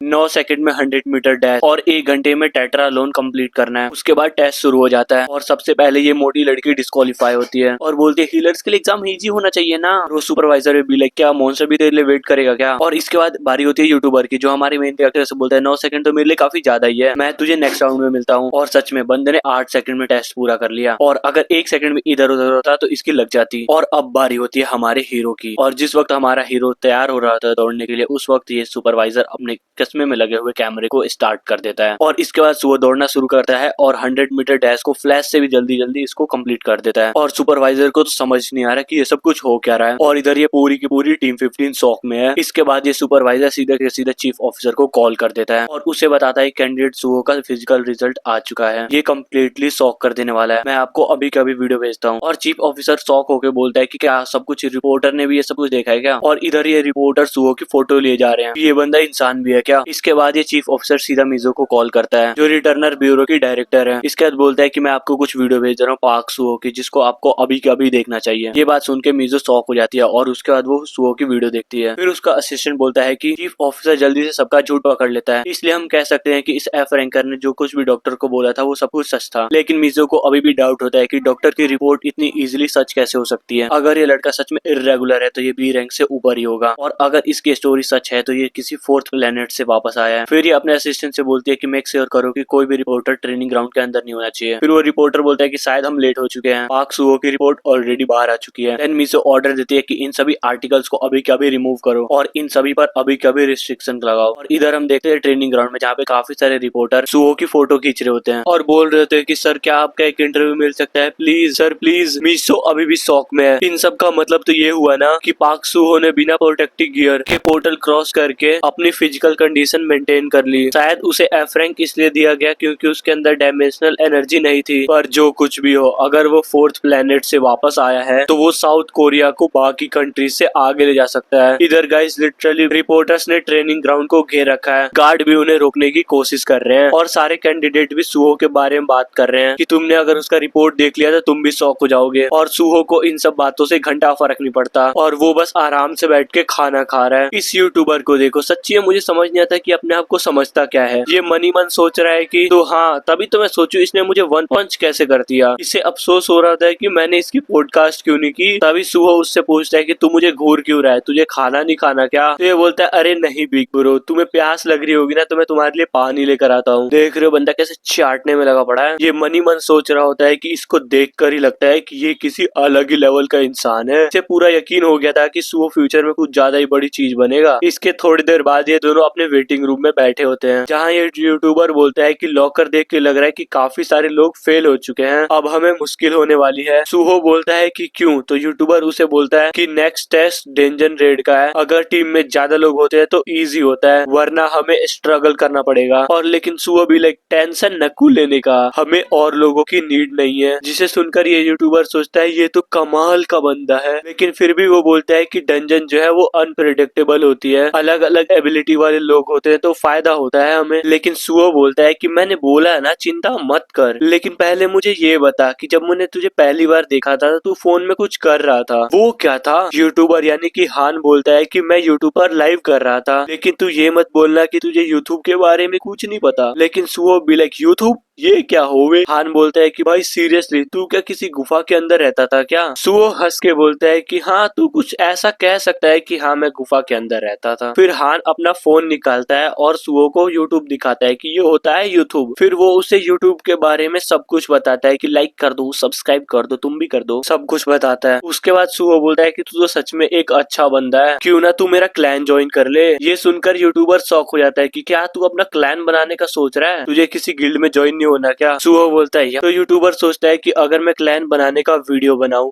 और साल के सबसे अच्छे हंटर के साथ वीडियो बनाऊं तो फेम ही फेम मिलेगा। फिर हम हान का छोटा सा फ्लैशबैक देखते हैं, जहां वो जमीन पे पड़ा होता है और सोच रहा होता है कि बॉक्सिंग ही ऐसी चीज है जिसके वजह से मैं अपने पुअर बचपन को सह पाया। भले ही बंदा बार बार फेल हो रहा था, पर इन द एंड अपना प्रोफेशनल लाइसेंस ले ही लिया, पर अब इसे बनना था चैंपियन। लेकिन जैसे ही वो ग्रेट डिजास्टर आया उसके सारे सपने चूर चूर हो गए। लेकिन कहते हैं ना डूबते को तिनके का सहारा। फिर इस बंदे ने यूट्यूब किया और वापस प्रेजेंट में आते हैं और हान सोच रहा होता है कि ये तो वही मौका है जिसे मैं ढूंढ रहा था, इतना बड़ा चांस खुद चल के आया है, मैं इस बंदे के लिए कुछ भी कर दूंगा। देख के आंखों में आंसू आ जाता है और बोलता है कि भाई मैं तेरे साथ हूँ। वो सुहो से बोलता है कि तुझे ये तो पता है ना कि क्लेन चालू करने के लिए कम से कम 3 बंदे होने चाहिए। सुहो जैसे ही सोच रहा होता है कि 3 बंदे, तभी एक अननोन बंदा उनके रूम में आता है। हान उस बंदे को देखकर सोचता है कि ये मॉन्क यहाँ पर क्या कर रहा है। फिर वो मॉन्क अपना इंट्रो देता है कि मेरा नाम म्योंग जिंग है, मुझे टीम 15 में असाइन किया गया है। उसके थोड़ी देर बाद अनाउंसमेंट होता है कि सभी कैंडिडेट अपने बैटल सूट पहन लो और 30 मिनट के अंदर 3rd फ्लोर के कॉन्फ्रेंस रूम में आओ। ये सुनकर हान बोलता है कि ये लोग सच में हमें इतनी रात में ये सूट पहनने को बोल रहे हैं। फिर सुहो बोलता है कि हम तो कल डंजन में जाने वाले थे ना, अभी क्यों? म्योंग जिंग उन्हें बताता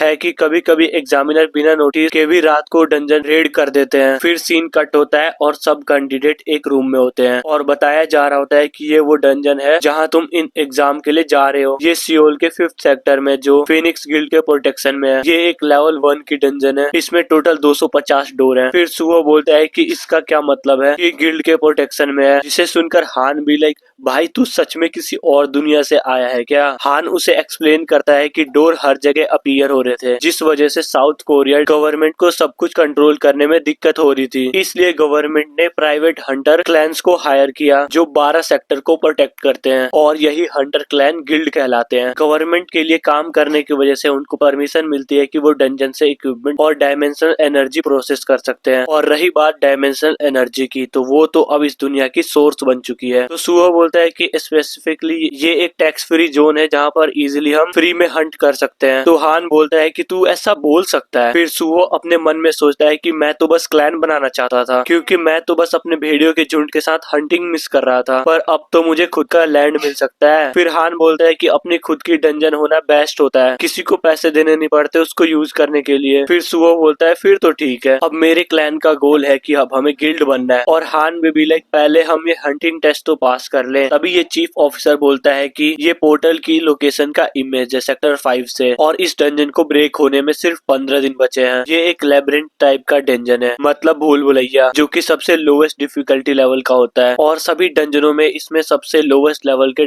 मॉन्स्टर्स होते हैं। लेकिन दिक्कत बस इतनी थी कि वहाँ ज्यादा डायमेंशनल एनर्जी नहीं मिल सकती, क्योंकि मॉन्स्टर्स काफी वीक होते हैं इसलिए। और बस इस डंजन के बारे में चीफ ऑफिसर को बस इतना ही कहना था। फिर हान सोचता है कि अरे ये क्या बकवास है बे, मॉन्स्टर ही सबसे बड़ी प्रॉब्लम नहीं होंगे, अगर ध्यान नहीं दिया तो इस भूल भुलैया में अटक भी सकते हैं। और बोलता है अगर हमारे पास ट्रैकिंग एबिलिटी होती तो अभी आधी प्रॉब्लम सॉल्व हो जाती, पर सुहो भी लाइक भाई मेरे पास है ये एबिलिटी। हान ये सुनकर शॉक हो जाता है कि क्या उसने सच में हंटर टेस्ट देने से पहले ये स्किल सीख ली, क्योंकि स्किल बुक की कॉस्ट लगभग 30,000 होती है। हान सोचता है कि कहीं सुहो अपने मुंह में चांदी की चम्मच लेके तो पैदा नहीं हुआ था। फिर हांग उस मॉन्क से पूछता है कि क्या तेरे पास भी कोई अवेकन स्किल है क्या, लेकिन वो मॉन्क कुछ भी नहीं बोलता। पर तभी मॉन्क लोगों का कुछ बजाने वाला होता है, वो निकाल लेता है। फिर हम इस मॉन्क का फ्लैशबैक देखते हैं जहाँ ये इस ड्रम को बजा बजा के प्रेयर कर रहा होता है। इधर बड़े बड़े मॉन्स्टर उसके टेम्पल को घेर लेते हैं। इनफैक्ट एक जाइंट मॉन्स्टर तो टेम्पल को तोड़ना शुरू कर देता है। तभी एक दूसरा मॉन्क उसके पास आता है और बोलता है कि तुम इस ड्रम को बजाना बंद करो अभी के अभी। यंग जिंग को समझ नहीं आता कि ये इतनी रात को यहाँ पर कर क्या रहा है, और वो मॉन्क बोलता है प्लीज कोई इसे अपने साथ लेकर जाओ और इस एरिया को इवोक्यूलेट करो फटाफट से। और तभी एक मॉन्स्टर उसके पीछे आता है और उस बंदे की कहानी वहीं पर खत्म। और वापस प्रेजेंट में आते हैं और म्योंग जोंग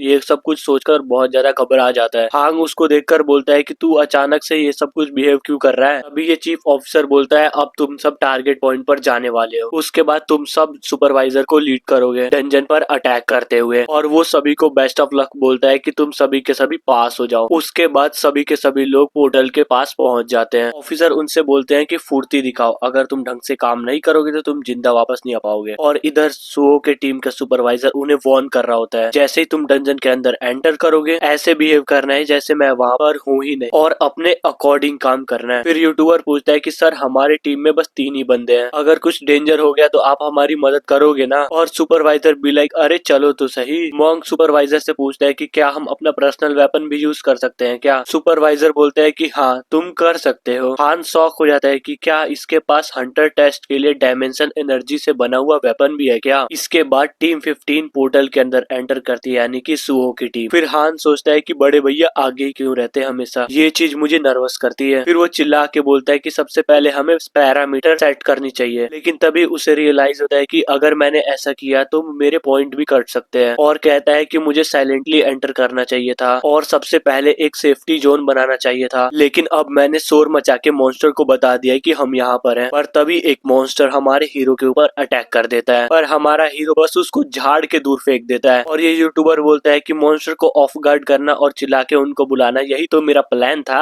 भाई ये बंदा खुद को चौधरी समझ रहा है और बोलता है कि बड़े भाई तुम सर्च का यूज कर रहे हो ना। पर तभी वो उसी वक्त एक ट्रैप पर गलती से पैर रख देता है जिससे कई सारे एरो उनकी तरफ आते हैं। पर तभी सीन कट होता है और उसी मॉन्स्टर पे आता है जो टेम्पल पर अटैक कर रहा था, और अब उस पर अटैक हो रहा है। और इधर ये मॉन्क खुद पर ब्लेम कर रहा है कि ये सब कुछ मेरी वजह से हुआ है, इसमें मेरी गलती है। और उस मॉन्स्टर के साथ ये पूरा टेम्पल भी खत्म हो जाता है। और वापस प्रेजेंट में आते हैं और इधर ये मॉन्क अपनी एक स्टिक से सारे एरो को रोक रहा होता है। हान को ये सब कुछ देखकर यकीन नहीं हो रहा और बोलता है कि इस बंदे की स्किल तो अलग ही लेवल पर है। पर उसी वक्त हान एक और ट्रैप पर पैर रख देता है जिसके रिजल्ट में वो लोग सीधा नीचे गिर जाते हैं। मैं बता रहा हूँ इस डंजन में मॉन्स्टर की दिक्कत नहीं है, सब दिक्कत इस यूट्यूबर की है। उसके बाद दरवाजा बंद हो जाता है और वो सब लोग नीचे फंस जाते हैं। और हान भी लाइक यार ये सब कुछ कितना बुरा है, मुझे लग रहा है मेरे सारे सपने ऐसे ही मिट्टी में मिल जाएंगे। तभी वो कुछ मॉन्स्टर की आवाज सुनता है और सुअर से बोलता है बड़े भाई अब लगता है मॉन्स्टर की बारात आने वाली है। तभी वो मॉन्क सभी से सॉरी बोलता है और बोलता है कि मेरी awaken skill area wise provoking skill है, इससे सारे मॉन्स्टर अट्रैक्ट हो गए। ये सुनकर सुअर बोलता है ये तो अच्छी बात है, अब मुझे सभी मॉन्स्टर को ढूंढने का काम नहीं करना पड़ेगा। ये सुनकर सुअर लात मारता है और ऊपर वाली गेट को तोड़ देता है। ये देखकर सुअर और मॉन्क को यकीन नहीं हो रहा था कि एक बंदा ऐसे भी लात मार सकता है क्या। फिर सुअर मॉन्क से बोलता है कि भाई तुम मुझे काफी पसंद आया, क्या तू मेरी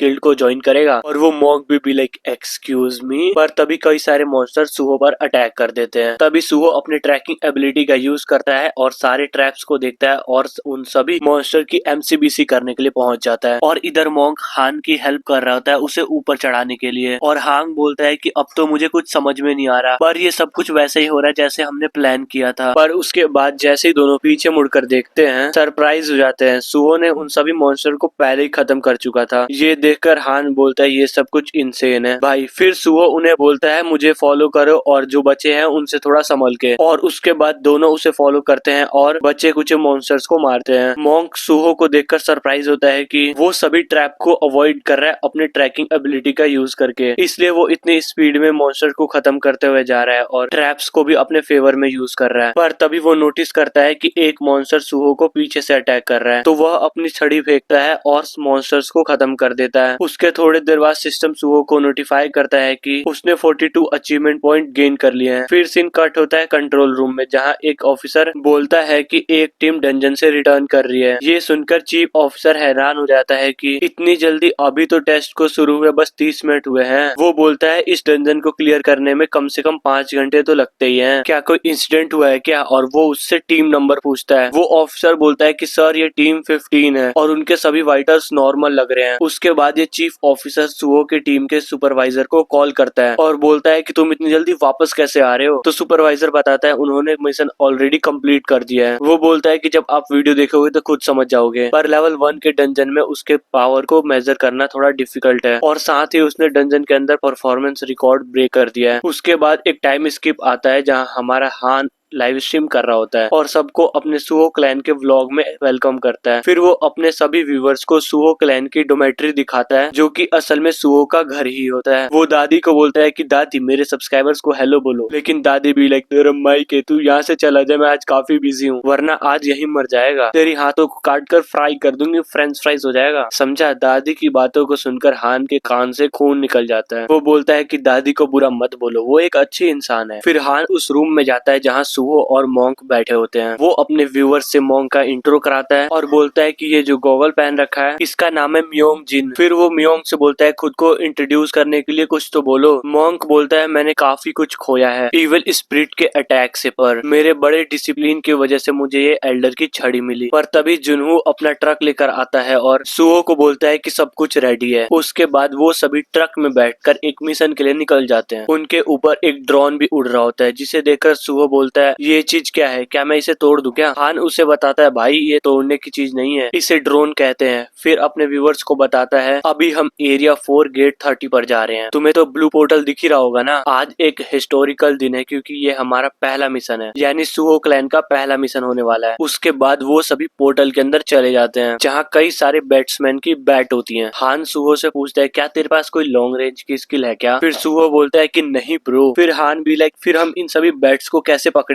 तभी मॉन्क बोलता है ये काम तुम सब मुझ पे छोड़ दो। फिर वो अपना ड्रम बजाता है जिससे सारी बैट्स उसकी तरफ आ जाती हैं। फिर मॉन्क अपनी छड़ी का यूज करते हुए अपनी फायर एबिलिटी दिखाता है और सभी बैट्स को खत्म कर देता है। पर तभी एंट्री होती है डंजन के बॉस की, एक जाइंट बैट। पर सुहो भी लाइक उसको बीच से काट देता है और मिशन कंप्लीट। फिर सुहो बोलता है कि गेट ओपन हो चुका है, जल्दी निकलो। और भाई ये सब कुछ लाइव चल रहा होता है और व्यूवर्स को भी यकीन नहीं हो रहा होता है, वो तो खुद ही शॉक में बैठे होते हैं। उसके बाद सीन जाता है सीधा मीसो पर, जो भी ये लाइव स्ट्रीम देख रही होती है। फिर उसका असिस्टेंट बोलता है कि एरिया 4 में इन लोगों का स्पीड देख के लग रहा है कि ये तीनों बंदे 20 डंजन को एक ही दिन में कंप्लीट कर सकते हैं। लेवल 1 डंजन तो इन लोगों के लिए बच्चों की चीज लग रही है मुझे। मीसो बोलती है कि मैंने कितनी कोशिश की थी कि सुहो न्यूज में ना आए, पर उसका तो एक गिल्ड मेंबर यूट्यूबर निकला। फिर उसका असिस्टेंट बोलता है कि अब पार्क सुहो की वीडियो रियल टाइम पॉपुलैरिटी में 3rd नंबर पर है, अगर इसे छोड़ दिया तो ये और बड़ा बन जाएगा, हमें कुछ ना कुछ तो करना ही चाहिए। फिर मीसो बोलती है कि मुझे पता है मुझे क्या करना है। तभी वो किसी और वीडियो को देखती है, वहीं चैंपियनशिप का वीडियो, जहां पर रशियन हंटर ने होरिजन को हरा दिया है और अब वो वर्ल्ड नंबर 1 हीरो से फाइट करेगा। फिर मीसो बोलती है कि हीरो यानी कि ली संगबू एक एसएस रैंक इर्रेगुलर है जो साउथ कोरिया में ही पैदा हुआ था। अगर गवर्नमेंट ने गलती से इस बंदे को टैलेंटेड प्रोटेक्शन के नाम पर अप्रोच किया और फिर हमें दूसरा ली संगू संभालना पड़ा तो हम क्या करेंगे? इसलिए वो डिसाइड करती है कि वो खुद जाके सुहो से कांटेक्ट करेगी। फिर सीन जाता है सुहो के घर पर, जहाँ पर हान पूछता है कि आज म्योंगजिन नहीं आया क्या? फिर वो बोलता है नहीं। फिर सुहो पूछता है कि वो कहाँ गया, उसके पास तो कोई टेम्पल भी नहीं है। सुहो कहता है कि उसने मुझे बताया था कि वो सियोल में किसी टेम्पल फैमिली के साथ रहता है जो उस दिन बच गए थे। फिर हान बोलता है क्या हम इस पॉइंट पर एक दिन आराम भी नहीं कर सकते क्या? हमारा क्लैन भी लेवल रिन्यू करने के लिए क्वालिफाई है और ऊपर से हमारे बैंक में 140 मिलियन जमा हो गया। जिसे सुनकर हान बोलता है कि इसका मतलब अब हम लेवल 2 के डंजन पे भी जा सकते हैं। वो अपने मन में सोचता है कि मैंने तो बस ब्लड क्रिस्टल जमा किए थे, फिर भी मेरा अकाउंट 3 दिन में 20 मिलियन वॉन से भर चुका है, और अगर हम अब से लेवल 2 डंजन को टारगेट करेंगे तो फिर हमें कितना डोनेशन मिलेगा। और इधर सुहो सोच रहा है कि मैंने 3000 से भी ज्यादा अचीवमेंट पॉइंट कमा लिए हैं, तो मुझे अब नई नई एबिलिटी खरीद लेनी चाहिए, अब तो मैं सब कुछ खरीद सकता हूँ। इसलिए वो सभी को बोलता है कि आज के दिन वो सब आराम कर सकते हैं। फिर जुनहो बोलता है कि फिर तो मैं अपने बेटे और दादी को पार्क ले जाऊंगा जो पास में ही है। दूसरी तरफ ये दादी पपी को खाना देती है, जिसे देखकर देखकर सुहो सोचता है कि क्या डॉगी भी इंसानों की तरह डेवलप हो सकते हैं क्या। फिर वो अपने भाई से पूछता है कि जुनहो तू अपने ट्रक को कितनी बार रिपेयर कराता है, तुझे मुश्किल नहीं होती क्या। फिर जुनहो बोलता है कि भाई कहाँ से शुरू करूँ, पार्ट्स ढूंढना ही मुश्किल है और रिपेयर करने के तो उससे भी ज्यादा मुश्किल है। फिर सुहो भी लाइक तो भाई हम एक नई गाड़ी क्यों नहीं ले लेते। फिर ये सुनकर जुनहो बिल्कुल खुश हो जाता है। उसके थोड़ी देर बाद दोनों कार शोरूम में होते हैं, जहाँ पर मैनेजर उनको कार की सारी डिटेल शेयर कर रहा होता है। सुहो अपने भाई से पूछता है कि क्या तुझे ये कार पसंद आई, तो जुनहो भी लाइक हाँ भाई। फिर सुहो बोलता है हम पेमेंट कैश में करेंगे और कार को हम अभी ले जा सकते हैं ना। फिर दोनों भाई अपनी न्यू कार पे गेड़ी मारने निकल जाते हैं और जुनहो बिल्कुल खुश लग रहा होता है और बोलता है कि ये गाड़ी तो कमाल की है, मेरी पिछली गाड़ी से तो बिल्कुल अलग लेवल पर है। सुहो भी बोलता है कि हाँ, और इस गाड़ी की पैसेंजर सीट तो काफी कमाल की है, मुझे ये गाड़ी पहले ले लेनी चाहिए थी। फिर जुनहो पूछता है कि पर हम एरिया 34 में क्यों जा रहे हैं, क्या वो रेस्ट्रिक्टेड एरिया नहीं है क्या। फिर सुहो बोलता है कि तूने बोला कि तू अवेकन नहीं हो पाया क्योंकि तेरे पास पैसे नहीं थे, बस इसी वजह से आज हम तुझे अवेकन करने जा रहे हैं। और ये सुनकर जुनहो शॉक हो जाता है। उसके बाद वो दोनों उस एरिया के अंदर होते हैं जहाँ बस टूटी फूटी बिल्डिंगे होती हैं और एक अजीब सी वाइब। और ये पॉपी भी समझ जाता है कि ये जगह सच में अजीब है। ये देखकर हमारा हीरो बोलता है बेवकूफ तुम भी ये सब कुछ सेंस कर सकते हो ना, ये डेफिनेटली गॉब्लिन्स की स्मेल है। पर जुनहो की फटी पड़ी है। वो बोलता है कि भाई मुझे ये सब कुछ सही नहीं लग रहा, हमें यहाँ से चलना चाहिए। पर तभी सुहो गाड़ी से उतर जाता है और बोलता है कि तू पॉपी के साथ रह, मैं थोड़ी देर में आया। इससे पहले कि जुनहो उससे कुछ बोल पाए तब तक हमारा हीरो यहाँ से तेज स्पीड में निकल चुका होता है। फिर सीन कट होता है इस लोन शार्क वाली बिल्डिंग पर, जहाँ पर लोन शार्क वाला बंदा सुहो की वीडियो देख रहा होता है डंजन क्लियर वाले। तभी उसका असिस्टेंट बोलता है कि ये बंदा यूट्यूब पर काफी फेमस है और ये एक इर्रेगुलर है, इसलिए इसका कॉम्बैट लेवल तो मेजर ही नहीं हो सकता। फिर ये बॉस बोलता है कि अगर ये इस लेवल का है तो इसको मारने के लिए असिस्टेंट हायर करने का कोई मतलब ही नहीं हुआ, पर फिर भी मैं इसको ऐसे ही नहीं छोड़ने वाला। फिर वो अपने सेक्रेटरी को बोलता है कि मुझे एरिया 4 की सभी गिल्ड की लिस्ट चाहिए जिन्हें हम फंडिंग देते हैं। फिर सेक्रेटरी बोलता है कि एरिया 4, अरे वहाँ पर तो असिस्टेंट मैनेजर चोई है, ये वो चोई नहीं है, ये लड़का है और वो लड़की है, बस नाम सेम है। और बॉस बोलता है कि जल्दी उससे कांटेक्ट करो और वो इस काम के जितने भी पैसे मांगे उसे वो दे देना। फिर सीन दादी माँ पे जाता है जो बारिश में भीगने की वजह से कह रही है कि मुझे लॉन्ड्री में ही रुकना चाहिए था। पर तभी एक कार उसके सामने रुकती है जो डायरेक्टर मीसो की होती है। वो दादी माँ से पूछते हैं कि क्या आपका नाम सुकजा है, हम रिटर्निंग डिपार्टमेंट से, क्या हम पाक सुहो से मिल सकते हैं। सीन फिर से जुनहो पर जाता है जहाँ अब रात हो चुकी है। जुनहो बोलता है कि मुझे कुछ दिख ही नहीं रहा, पता नहीं मेरा भाई क्या कर रहा होगा। पर तभी एक गॉगलिन उसके कार से आके भिड़ जाता है, मरा हुआ, जिसे जुनहो ने ही मारा होता है। वो अपने भाई से बोलता है गाड़ी से बाहर निकल। फिर वो उसे एक डैगर देता है और कहता है कि अगर तुझे इन्हें मारना ही है तो मेरे पीछे आ। जुनहो कम्प्लीटली डरा हुआ है।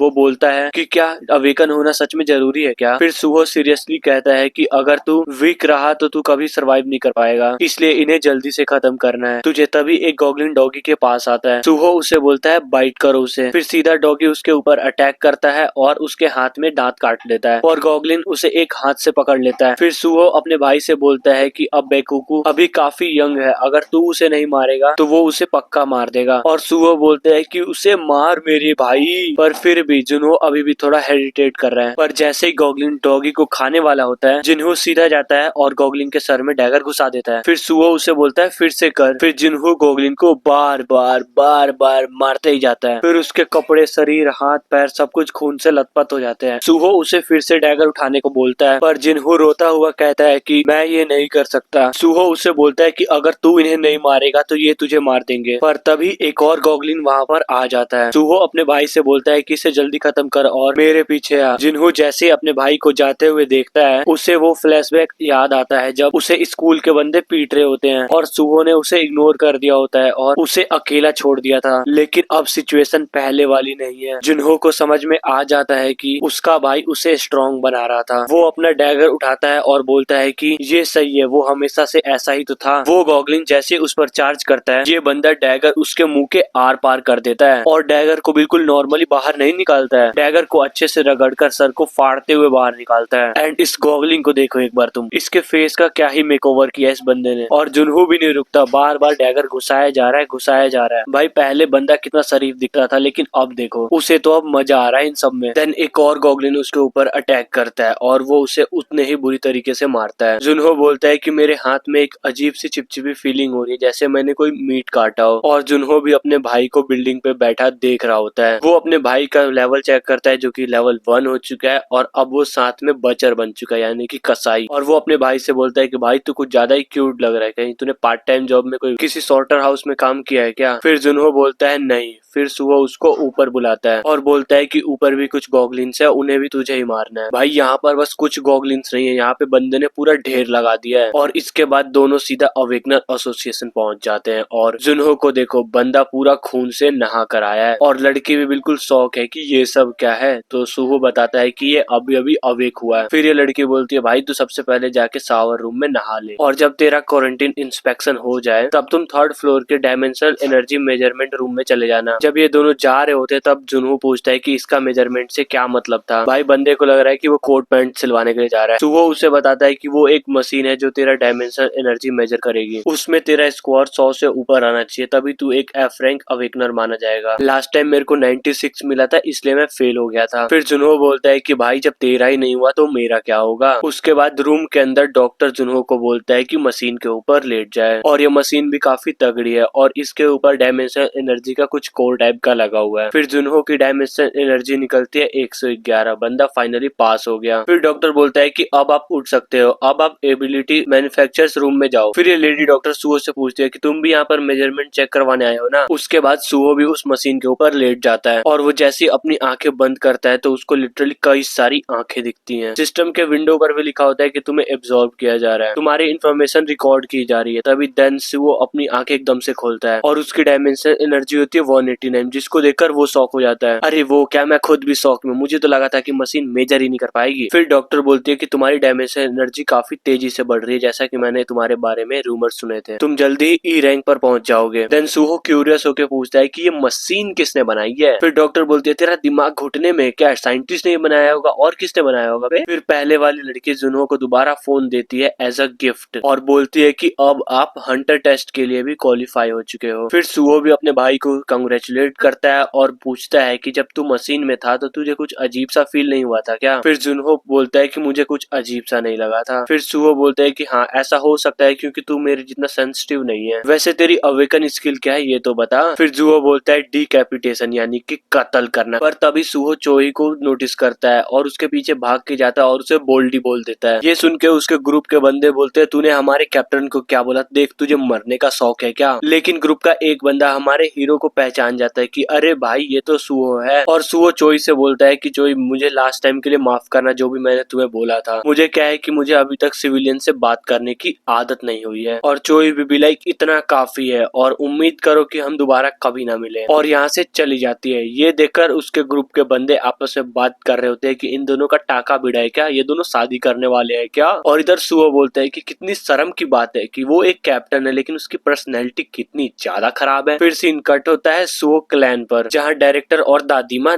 वाइन पी रहे होते हैं। फिर मीसो बोलती है कि ये वाइन कितनी अच्छी है। फिर दादी माँ बोलती है कि ये कितनी अच्छी बात है कि तुम जैसी लड़की इतनी ज्यादा खाती पीती है, और मेरे हस्बैंड ने इस वाइन को 10 साल पहले बनाया था लेकिन अब उनकी मौत हो गई है और वो तो बेचारा टेस्ट भी नहीं कर पाया। तभी मीसो बोलते हैं कि उन सभी मॉन्स्टर्स को तो मरना ही चाहिए। तभी दादी बोलती है कि पाक सुहो को आने में तो काफी टाइम लग रहा है, लेकिन तभी वो दोनों वहाँ पर आ जाते हैं और जुनहो को बेटा उन दोनों को ग्रीट करता है और बोलता है कि आप इतना लेट कैसे हो गए। और मीसो सुहो को हेलो बोलती है, लेकिन हमारा हीरो भी लाइक अबे तू है कौन? सुहो उसका स्टेटस चेक करता है जहाँ पर उसका रैंक ए निकलता है और लेवल 2। तो सुहो उससे बोलता है कि अच्छा तो तुम रिटर्नी ब्यूरो की कैप्टन हो, जो कि अवेकनर ब्यूरो का ही एक पार्ट है, लेकिन एक कैप्टन मेरे घर में क्या कर रही है? फिर मीसे उससे बताती है कि मैं यहाँ पर तुम्हारे साथ एक कॉन्ट्रैक्ट साइन करने के लिए आई हूँ। फिर हमारा हीरो भी लाइक अबे एक कॉन्ट्रैक्ट, अब ये क्या चीज है? फिर मीसो उससे पूछते है कि क्या तुम्हें पता है कि रिटर्नर्स का ऑफिशियल नाम क्या है? और इस बारे में हमारे हीरो को घंटा नहीं पता। फिर मीसो बोलती है कि उसे ह्यूमन कोऑर्डिनेशन कहते हैं और वो उसे एक्सप्लेन करती है कि जब तुम अर्थ पर रिटर्न आए थे तब तुम एक रेड पोर्टल से बाहर आए थे, राइट? फिर सुबह भी लाइक हाँ शायद वो रेड पोर्टल ही था। फिर मीसो उसे बताती है कि जब कोई रेड पोर्टल से आता है तब कुछ कंडीशन मीट होती है, तो वो पोर्टल दोबारा ओपन हो सकता है और एक ब्रिज पोर्टल बन सकता है जिससे आ भी सकते हैं और जा भी सकते हैं। उसकी बात सुन के सुहो सोचते हैं कि यानी कि मैं अपने दोस्तों से दोबारा मिल सकता हूँ। आगे चोई कहती है कि अवेकन डिपार्टमेंट को शक है कि ये नया चौथा प्लेनेट है। अगर ये बात सच है तो साउथ कोरिया दुनिया का पहला ऐसा देश होगा जिसके पास चौथे ग्रह तक पहुंचने के लिए ब्रिज पोर्टल होगा। तो सुहो पूछता है कि ये कब बनेगा? तो मीसो बताती है कि कम से कम 99 दिन। यार पूरे का पूरे 100 ही बोल देते कम से कम। तो सुहो पूछता है कि फिर तुम्हें मुझसे क्या चाहिए? तो मीसो बताती है कि तुम बस इस कंट्री को छोड़ के किसी और कंट्री में मत जाना जब तक ब्रिज पोर्टल ओपन ना हो जाए। तो सुहो पूछता है कि ऐसा क्यों? तो मिसो बोलती है कि हम नहीं चाहते कि तुम सेकंड ली संगू बन जाओ। तो सुहो पूछता है कि अब ये बंदा कौन है? तो मिसो बताती है कि ये दुनिया का रैंक 1 हंटर है। इसका नाम ओकिता हीरो है, लेकिन कोरियन नाम ली संगू है। ये कोरिया में ही पैदा हुआ था जब ग्रेट डिजास्टर आया तो गवर्नमेंट ने सभी रिटर्नर्स को प्रोटेक्शन के नाम पर अरेस्ट कर लिया था और उस समय इर्रेगुलर के बारे में इतनी इन्फॉर्मेशन नहीं थी। इस तरह जब ली संगू वापस लौट कर आया तो वो एक बी रैंक का हंटर था, इसलिए वो इजिली फैकल्टी से भाग निकला। जब वो साउथ कोरिया के खिलाफ हो गया था तो जापानीज गवर्नमेंट ने उससे कांटेक्ट कर लिया और वो जापान चला गया और करंटली टोक्यो में जितने भी 9000 पोर्टल है वो सब उसी के वजह से है। फिर वो सुहो से पूछते हैं कि तुम्हें तो डायमेंशनल एनर्जी के बारे में पता ही है और अगर तुम अब्रॉड में कोई प्लान बना रहे हो जाने का, घूमने का, और वहां पे ब्रिज पोर्टल एक्टिवेट हो गया तो तुम्हें पता है ना कोरिया को कितना बड़ा नुकसान होगा। फिर सुहो सब कुछ समझ जाता है और बोलता है कि मुझे इन सब के बदले में क्या मिलेगा। फिर मिसो बोलते है कि तू बता तुझे क्या चाहिए? तो हमारा हीरो बोलता है मुझे चाहिए सुहो गिल्ड के लिए प्रमोशन चाहिए और एक्सक्लूसिव टेरिटरी भी चाहिए। लेकिन तभी हम हान को देखते हैं जो ये सब कुछ चुपके से सुन रहा होता है। फिर मिसो बोलती है कि अगर तुझे और कुछ भी चाहिए तो मुझे एक राइटिंग नोट दे देना सब कुछ उसमें लिख के। फिर सुहो बोलता है कि सबसे इम्पोर्टेंट चीज तो मैं भूल ही गया, तुम्हें कैसे पता चलेगा कि ये ब्रिज अब बनने वाला है? मिसो उसे बताती है एक स्पेशलिस्ट एजेंट को भेजा जाएगा जो डायमेंशन एनर्जी डिस्ट्रक्शन को हैंडल करने में मास्टर है और वो ब्यूरो की सबसे बेस्ट एजेंट है। फिर सीन जाता है चोई पर जो कि गुस्से में आकर पंचिंग बैग पर लात मार रही होती है और बोल रही होती है कि तू मुझे नीचा दिखाने की कोशिश कर रहा था ना। भाई वो हमारे हीरो सुहो के बारे में बात कर रही है क्योंकि हमारे भाई ने कहा था ना कि हम चलो साथ में करते हैं बच्चे, ये वो ये समझ रहे हो ना। वो उस बात से अभी भी गुस्सा है। साथ में कुछ बंदे खड़े होते हैं वो भी इसको देख के सोच रहे होते ये इतना ज्यादा गुस्से में क्यों है। और तभी चोई पंचिंग बैग पर एक खतरनाक सा मुक्का मारती है और बोलती है कि मैं उस कमीने को हैरेसमेंट के केस में जेल भिजवा दूंगी। तभी वहां पर मिसो आ जाती है और बोलती है कि सेक्सुअल हैरेसमेंट किसने किया और किसके साथ किया? चोई बोलती है देख मैं अभी काफी ज्यादा गुस्से में हूँ तो मुझे परेशान मत कर। तो मिसो भी लाइक तू कब गुस्से में नहीं रहती, तो देख तू मुझसे झगड़ा तो मत कर, जो काम है वो बता। मिसो बोलती है तुम्हें जाना है डिस्पैच। चोई पेपर देखती है और सोचती है कि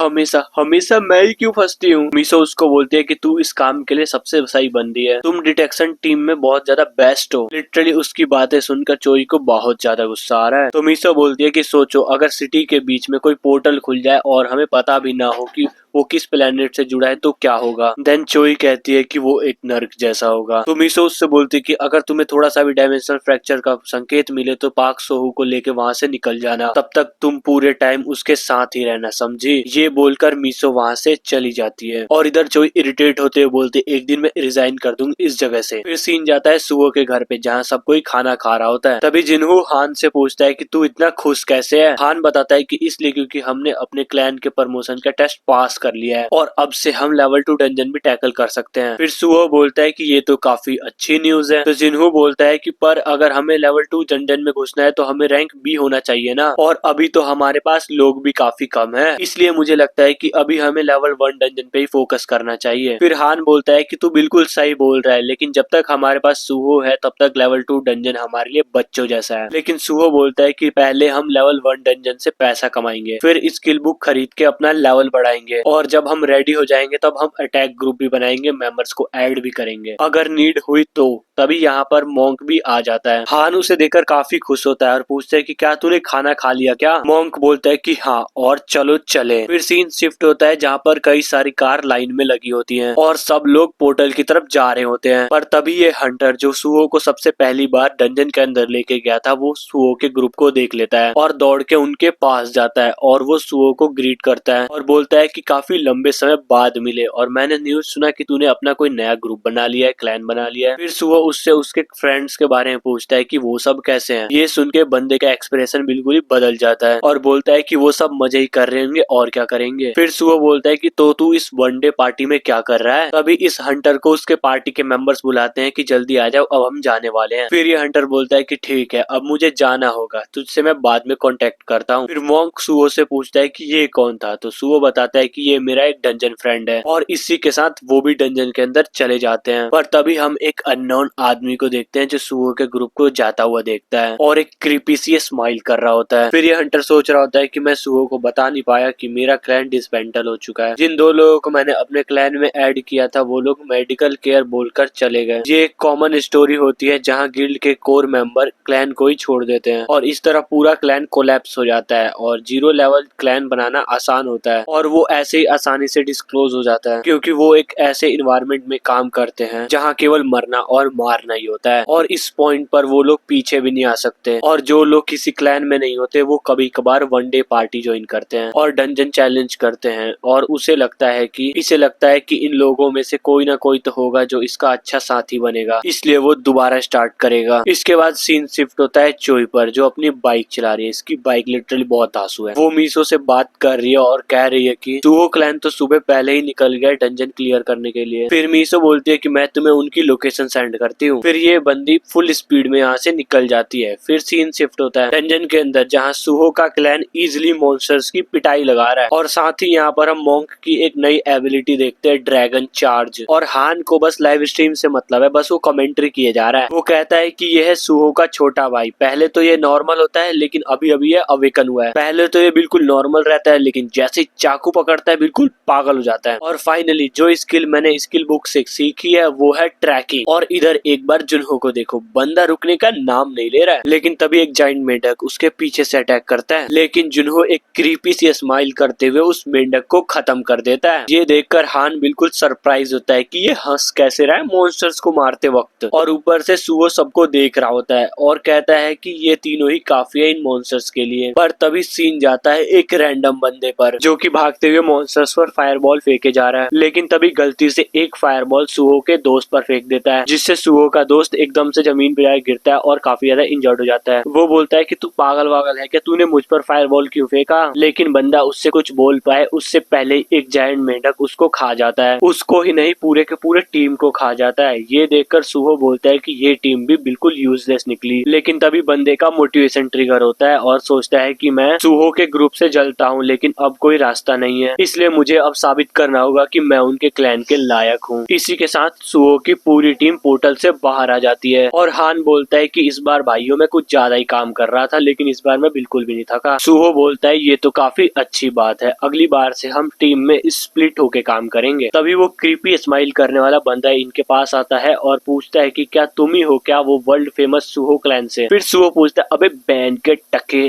तू है कौन। फिर वो बंदा अपना इंट्रो देता है कि मेरा नाम चोयू मयुंग है और मैं बीडीजी क्लैन से हूँ। और ये सुनकर हांग बिल्कुल शॉक हो जाता है क्योंकि ये गिल्ड एरिया 4 में 5th नंबर पे है और पूरे वर्ल्ड में 20वें नंबर पे है। फिर ये बंदा बोलता है कि कितना बड़ा कोइंसिडेंट है कि वो लोग भी फेमस सुहो क्लैन के साथ एरिया शेयर कर रहे हैं, इसलिए मैं आपको एक छोटा सा गिफ्ट देना चाहता हूँ। आगे वो बंदा बोलता है कि मैंने सुना है कि सुहो क्लैन का लेवल अप हो गया, इसलिए तुम्हें एक फ्री 1 टाइम एंट्री टिकट मिल रहा है हमारे लेवल 2 डंजन का। और ये सुनकर हान बिल्कुल खुश हो जाता है क्योंकि उस टिकट का वैल्यू लगभग 10 मिलियन होता है। फिर वो बंदा पूछता है कि क्या ख्याल है, तुम सब अभी चलोगे क्या। फिर जुनहो बोलता है कि लेवल 2 डंजन में जाने से पहले हमें थोड़ी बहुत प्रिपरेशन तो करनी चाहिए ना। फिर ये बंदा बोलता है कि टेंशन मत लो, सारे स्ट्रेटेजी और सब कुछ रेडी है और इक्विपमेंट भी गिफ्ट में मिलेंगे। फिर हान बोलता है कि हमारे पास सुहो ऑलरेडी है और तुम इतना ज्यादा सपोर्ट कर रहे हो तो ये तो कुछ ज्यादा ही हो जा रहा है हमारे लिए। फिर सुहो बोलता है कि तुम सब लेवल 1 डंजन में जाओ और अपना टीम वर्क इम्प्रूव करो। ये सुनकर ये बंदा फिर से वही स्माइल दे रहा है। मैं बता रहा हूँ ये बंदा कुछ ना कुछ तो गड़बड़ करने वाला है और सुहो की टीम भी इसकी सारी बातें मान लेते हैं। फिर ये बंदा बोलता है कि चलो भाई मैं तुम्हें अपनी कार में वहां तक छोड़ देता हूँ। फिर ये रास्ते में जाते हुए बंदा बताता है कि हम पोर्टल 42 का यूज करने वाले हैं। फिर सुहो बोलता है कि यहाँ पर मेरे को कोई भाड़े के सोल्जर नहीं दिखाई दे रहे। फिर ये बंदा बताता है कि ये पोर्टल अभी अभी बना है और जितने भी एंट्री की सारी चीजें मैं ही हैंडल कर रहा हूँ, तो इसलिए तुम इसमें जा सकते हो और बीडीजी ग्रुप चाहेगी कि फ्यूचर में तुम हमारा ही पोर्टल यूज करो। इसके बाद वो दोनों पोर्टल तक पहुंच जाते हैं। फिर एक सोल्जर सुहो को स्ट्रेटेजी नोट और सर्वाइवल किट देता है। फिर सुहो पोर्टल के अंदर जाने से पहले उस बंदे से बोलता है कि जब मैं पोर्टल से बाहर आऊंगा तो हम कुछ खाने के लिए चलेंगे। हमारा हीरो कुछ ज्यादा ही भरोसा नहीं कर रहा लोगों पर। ये बंदा भी हमारे हीरो से बोलता है ठीक है भाई जल्दी बाहर आना, साथ में ड्रिंक करने चलेंगे। जाएंगे। देन सुहो अपना हेलमेट एक्टिवेट करता है और पोर्टल के अंदर चला जाता है। पर अब इस बंदे की स्माइल देखो। लेकिन वेट अ सेकेंड, पर चोई भी वहाँ पर आ जाती है। फिर उस बंदे से पूछते है कि पाक सुहो अभी अभी अंदर गया है क्या? फिर बंदा बोलता है कि हाँ, लेकिन तुम कौन हो? लेकिन वो सीधा पोर्टल के अंदर चली जाती है और बोलती है कि मैं सुहो क्लैन की मेंबर हूँ। फिर ये कमीड़ा बंदा भी लाइक क्यों नहीं। फिर हम इस कमीड़े बंदे की सच्चाई देखते हैं, जो कि इस लोन सार्क वाले बंदे के असिस्टेंट के साथ बैठा होता है और उस बंदे से बोलता है कि मुझे पर हेड के 2 बिलियन वॉन चाहिए। तो असिस्टेंट बोलता है कि भाई पर ये तो काफी ज्यादा एक्सपेंसिव है। देन ये बंदा बोलता है कि देख भाई, लोगों को मैनिपुलेट करना बिल्कुल डिफिकल्ट होता है और ये काफी रिस्क वाला काम है, और जो तुम बंदा बोल रहे हो वो ऑलरेडी काफी फेमस है। मतलब ये बंदा पर हेड के 2 बिलियन वॉन मांग रहा है, मतलब अब इसको मिलेंगे 4 बिलियन वॉन। इधर हम चोई को देखते हैं जो पोर्टल के अंदर जा रही होती है, लेकिन वो यहाँ आने से पहले सुहो क्लैन के मेंबर से मिलकर आई है, जहाँ जिन्होंने उसे बताया था कि सुहो तो लेवल 2 डंजन में जा रहा है, इसलिए वो यहाँ पर आती है। फिर वो मीसो से बोलती है कि मैंने तो कैजुअल कपड़े पहने हुए हैं, इसलिए मैं पोर्टल के अंदर नहीं जा सकती। फिर मीसो बोलती है लेकिन तुम्हें पोर्टल के अंदर जाना ही पड़ेगा। मैं चाहती हूँ कि तुम खुद उसकी स्किल देखो और मुझे रिपोर्ट करो, मैं तुम्हें इस काम के एक्स्ट्रा बोनस भी दूंगी। देन अब चोई पोर्टल के अंदर घुसने की कोशिश कर रही है, पर इसके कैजुअल कपड़े अब धीरे धीरे गायब हो रहे हैं और इधर हमारा बंदा पोर्टल के अंदर होता है और बोलता है कि यहाँ का एटमॉस्फेयर तो काफी अलग है। पर तभी वो चोई को देखता है जो कि पोर्टल के अंदर आने का कोशिश कर रही होती है और वो इससे बोल रही होती है कि अपने आंखें बंद करो, और वो अपना ब्रेसलेट एक्टिवेट करती है और सुहो से बोलती है कि अगर तुम पीछे मुड़े तो मैं सच में तुम्हारी जान ले लूंगी। एंड देन उसके डायमेंशन एनर्जी से बने हुए कपड़े वो पहन लेती है और बोलती है कि मेरे मूड के तो लग गए, सच में मुझे इसके लिए 3 गुना ज्यादा बोनस चाहिए। लेकिन जैसे ही वो सामने देखती है तो क्या देखती है कि सुहो उसके सामने ही खड़ा है। वो उस पे चिल्लाते हुए बोलते हैं कि मैंने तुझे देखने से मना किया था साले। देन सुहो बात को कवर करता है और बोलता है कि नहीं, मैं तुम्हें नहीं, उस ब्रेसलेट को देख रहा था, क्या उसमें भी इन्वेंटरी फंक्शन है क्या? फिर चोई भी लाइक तू सच सच मुझे बता, तू कब से मुझे देख रहा था? सुहो को याद आता है और बोलता है कि तुमने भी उस दिन मेरा सब कुछ देखा होगा, तो इसलिए अब सब कुछ फेयर है। फिर चोई बोलती है कि क्या फेयर बे, तू तो ऐसे बोल रहा है जैसे उस दिन मैं तुझे देखने ही गई थी। फिर सुहो बोलता है कि लेकिन तुम यहाँ पर क्या कर रही हो, तुम मुझसे फाइट करने के लिए आई हो क्या? फिर चोई बोलती है कि तुमने कैप्टन मीसो से नहीं सुना था क्या, तुम्हें एक गार्डियन मिलने वाला है? फिर सुहो बोलता है कि अरे हाँ, उन्होंने कहा था कि एक कॉम्पिटिटिव पर्सन आएगा। देन चोई बोलती है कि हाँ, मैं वही कॉम्पिटिटिव पर्सन हूँ। देन सुहो बोलता है कि मुझे तो ऐसा बिल्कुल भी नहीं लग रहा।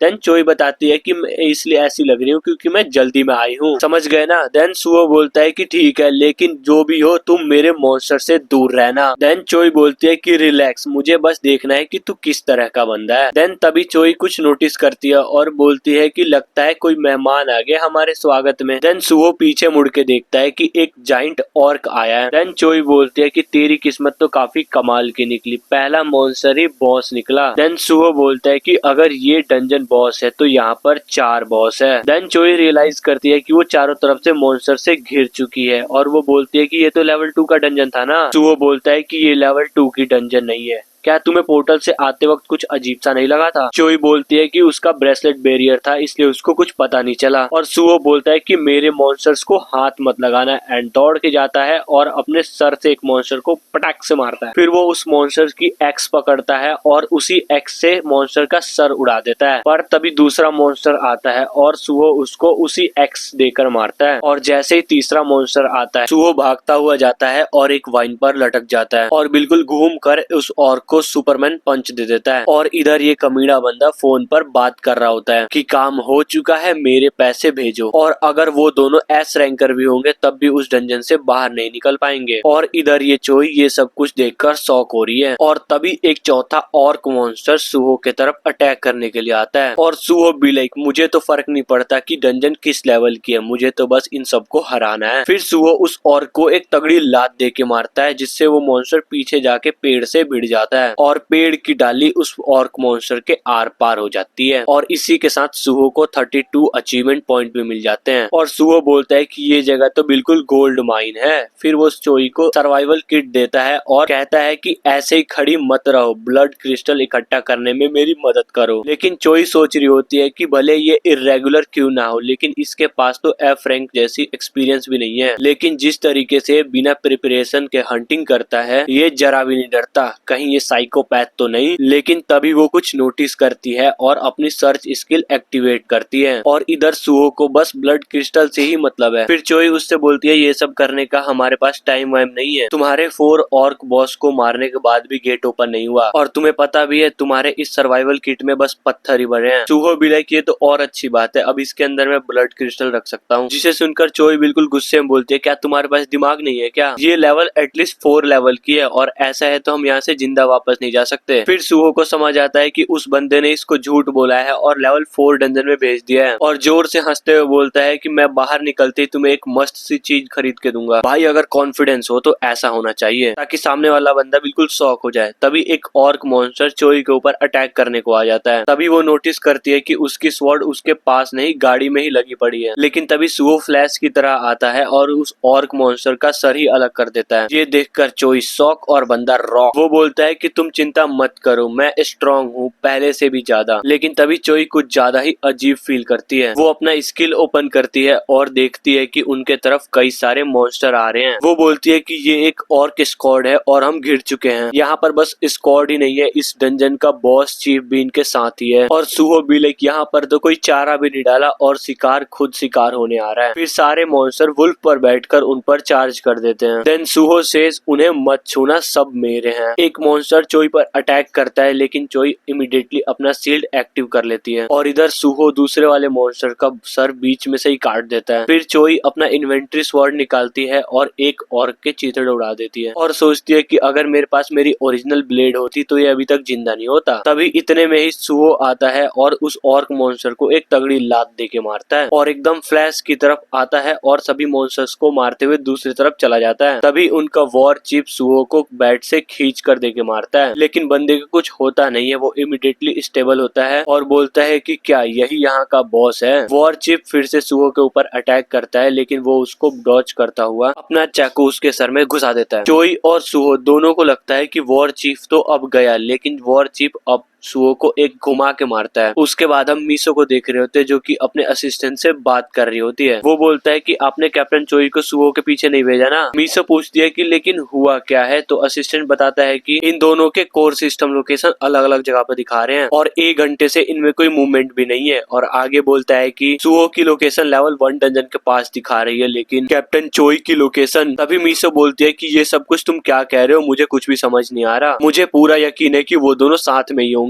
तभी हमें सुहो के टीम मेंबर्स को दिखाया जाता है जिसमें हान बोल रहा होता है कि हमें 1 घंटा आराम कर लेना चाहिए। तभी हान कार के अंदर देखता है और नोटिस करता है कि सुहो का फोन तो कार के अंदर ही पड़ा हुआ है और इधर चोई अपना फोन बाइक पर ही भूल गई। फिर मीसो पूछती है वैसे तुम्हें चोई का लोकेशन कहाँ पर दिखा रही है। उसका असिस्टेंट बताता है कि मैंने अभी अभी लोकेशन चेक किया और उसका लोकेशन रिसेंटली ओपन हुई लेवल 5 के डंजन के पास दिखा रही है। ये सुनकर वो बिल्कुल शॉक हो जाती है और अपने असिस्टेंट से पूछती है कि उस डंजन का मैनेजर कौन है, तो ये बताता है कि बीडीजी ग्रुप। देन मीसो बोलती है कि उस डंजन का एंट्री रिकॉर्ड जल्दी से चेक करो और बीडीजी गिल्ड मैनेजर को बोलो कि मुझे कॉल करे। इसके बाद सीन जाता है डंजन के अंदर जहाँ पर सुहो डायरेक्ट जाके दीवार से भिड़ता है और कई सारे मॉन्स्टर्स उस पर अटैक कर रहे होते हैं और ये देखकर सुहो बोलता है कि अब आएगा ना मजा, और सीधा जाकर एक मॉन्स्टर को चौक लगा देता है और बिल्कुल फुल स्पीड में चार्ज करता हुआ बाकी सभी मॉन्स्टर्स को खत्म कर देता है। और इधर चोई एरोज से बचने की कोशिश कर रही है और जैसे ही मॉन्स्टर उस पर अटैक करने वाला होता है वो अपना डिफेंस बॉम्ब यूज करती है और मॉन्स्टर्स को खत्म कर देती है। पर तभी बॉस चीफ चोई पर अटैक करता है पर सुहो उसको बचा लेता है और चोई पूछती है कि तू करना क्या चाहता है। फिर सुहो बोलता है कि हमें यहाँ से भागना होगा। देन चोई भी लाइक तू पागल है क्या, यहाँ पे हर जगह ऑर्क हैं। देन सुहो बताता है कि वहाँ पर एक खाली जगह है। देन चोई उसको बताती है कि वो एक खाली जगह नहीं, वो एक खाई है। देन हमारा हीरो भी लाइक मुझे यही तो चाहिए था एंड चोई को गोद में उठाता है और नीचे की तरफ कूद जाता है और ये ऑर्क मॉन्स्टर भी उसके साथ नीचे कूद जाते हैं। पर हमारा हीरो तो बच जाता है लेकिन ये ऑर्क नहीं। देन चोई अपनी आंखें खोलती है और बोलती है कि अभी तक मैं जिंदा कैसे बची हूँ। देन सुहो चोई को नीचे फेंक देता है और बोलता है कि मैं तो ऑलमोस्ट मरने ही वाला था। चोई को तो अभी भी बिलीव नहीं हो रहा होता है कि इतने हाइट से गिरने के बाद भी ये दोनों बच कैसे गए। फिर वो दोनों जाकर एक केव के अंदर बैठ जाते हैं और चोई पूछती है कि तुम्हारा प्लान क्या है। देन सुहो बताता है कि अगर मैंने और 4 मॉन्स्टर्स को मार दिया तो मेरा लेवल अप हो जाएगा, फिर हम इन सभी मॉन्स्टर्स पर अटैक करेंगे। फिर चोई बोलती है कि लेवल अप होने से सिर्फ लिमिट बढ़ती है, पावर नहीं। फिर सुहो उसको बताता है कि मेरे लिए ये सब एक तरीके से मेरे रिस्ट्रिक्शंस को हटाने जैसा है, ये मेरे लिए एक तरीके से पावर अप ही है। फिर सीन जाता है पोर्टल के बाहर, जहाँ पर कई सारे रिपोर्टर आ रखे हैं और एम्बुलेंस भी। एक रिपोर्टर वहाँ पे कवरेज कर रहा होता है और हमें पता चलता है कि सुहो और चोई को पोर्टल के अंदर गए हुए 2 दिन बीत चुके हैं और सुहो के फ्रेंड्स वहीं पर है जो कि काफी ज्यादा परेशान है। हमें पता पड़ता है कि सस्पेक्ट किम ने ये क्लेम किया है कि सुहो और चोई अपनी मर्जी से पोर्टल के अंदर गए हैं, लेकिन जब आर्मी हेड का कैप्टन ने उसका झूठ पकड़ लिया तो उसने अपना क्राइम एक्सेप्ट कर लिया। और रिपोर्टर उससे पूछ रहे थे कि हमें बताओ कि पाक सुहो के फाइनल वर्ड क्या थे। ये सब सुन के ये बंदा बीलाई कि ये सब कुछ कितना अनोइंग है, मैंने कभी सोचा नहीं था कि वो बंदी ब्यूरो से होगी। फिर सीन जाता है इस डायरेक्टर पर जो कि न्यूज देख रहा होता है और पूरी दुनिया को पता चल चुका है कि सुहो किसी 4th प्लेनेट से आया हुआ बंदा है। रिपोर्टर्स यही सब बोल रहे हैं। तभी मीसो वहाँ पर आती है और बोलती है कि डायरेक्टर आप यहाँ पर क्या कर रहे हो, हमें उन सभी बदमाशों को पकड़ना होगा अभी के अभी। फिर डायरेक्टर बोलता है कि जिस बंदे ने ये सब किया उसको ऑलरेडी पकड़ लिया गया है और जो ड्राइविंग लोन का हेड था वो भाग गया है, पर उस पर बाउंटी लगा दी गई है। मीसो बोलती है कि आप सिर्फ ऑपरेशन के बारे में सोच रहे हो, ये लेवल 5 की डंजन है, तो तुम्हें क्या लगता है बस एक आदमी ने ये सब कुछ कर दिया। फिर डायरेक्टर बोलता है कि तुम चाहती हो कि हम एक लेवल 5 गिल्ड पर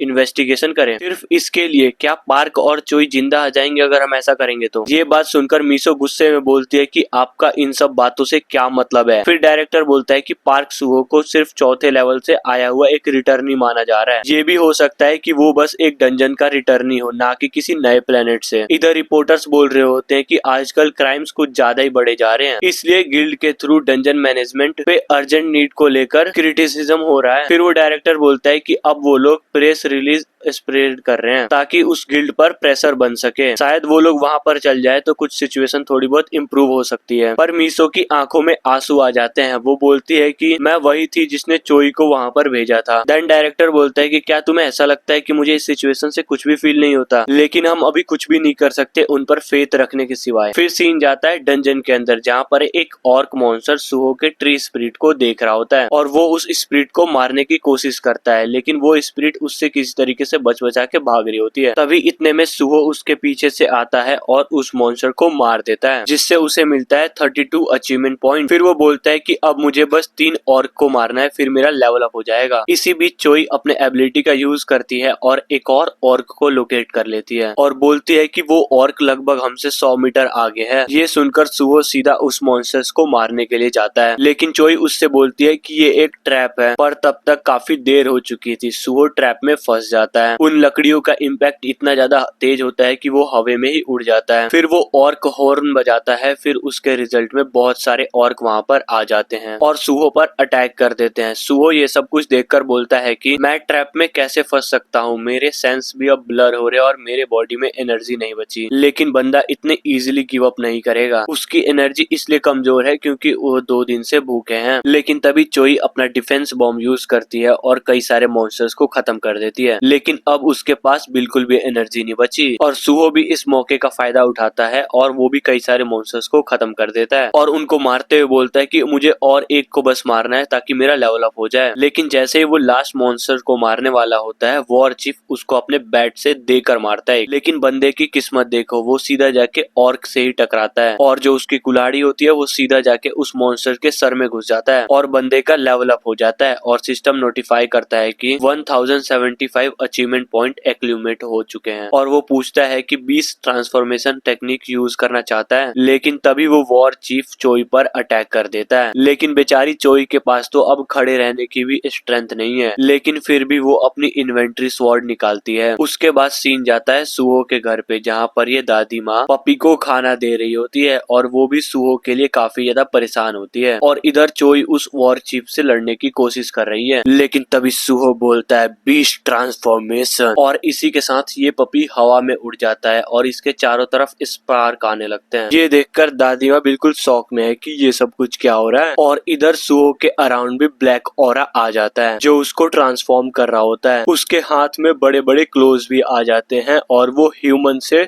वुल्फ में ट्रांसफॉर्म होने लगता है। तभी वो वॉर चीफ चोई को देकर मारता है, लेकिन वो डंजन बॉस चोई का कचुम्बर निकाले, लेकिन उससे पहले ही सुहो बिल्कुल बीस्ट मोड में आता है और बीस्ट किंग पर अटैक कर देता है। ये सब कुछ देखकर चोई बिल्कुल शॉक हो जाती है और बोलती है कि अब वुल्फ कहाँ से आ गया। और इधर सुहो अपने बीस्ट फॉर्म में ऑर्क किंग को मुक्के पर मुक्के बरसाए जा रहा है और बंदा बिल्कुल इंसेन लग रहा होता है और यहाँ तक कि बंदा ऑर्क किंग का गर्दन भी चबा जाता है। और इधर चोई तो कम्प्लीटली शॉक है, पर तभी वो रियलाइज करती है कि ये और कोई नहीं सुहो है। अब सुहो कुछ बोल तो नहीं सकता लेकिन भौंकता है। ये देखकर चोई भी लाइक तू एक भेड़िया नहीं तू एक कुत्ता है। और इसी के साथ आज की इस वीडियो को यहीं पे खत्म करते हैं। और देख सकते हो आज मेरा बर्थडे था फिर भी मैंने वीडियो बनाया, तो इस बात पे लाइक और सब्सक्राइब तो बनता ही है क्योंकि ये चैनल अच्छा भी है और तो और इस चैनल पे डेली वीडियोस भी आती है, तो बनता इतना तो बनता है, कर दो।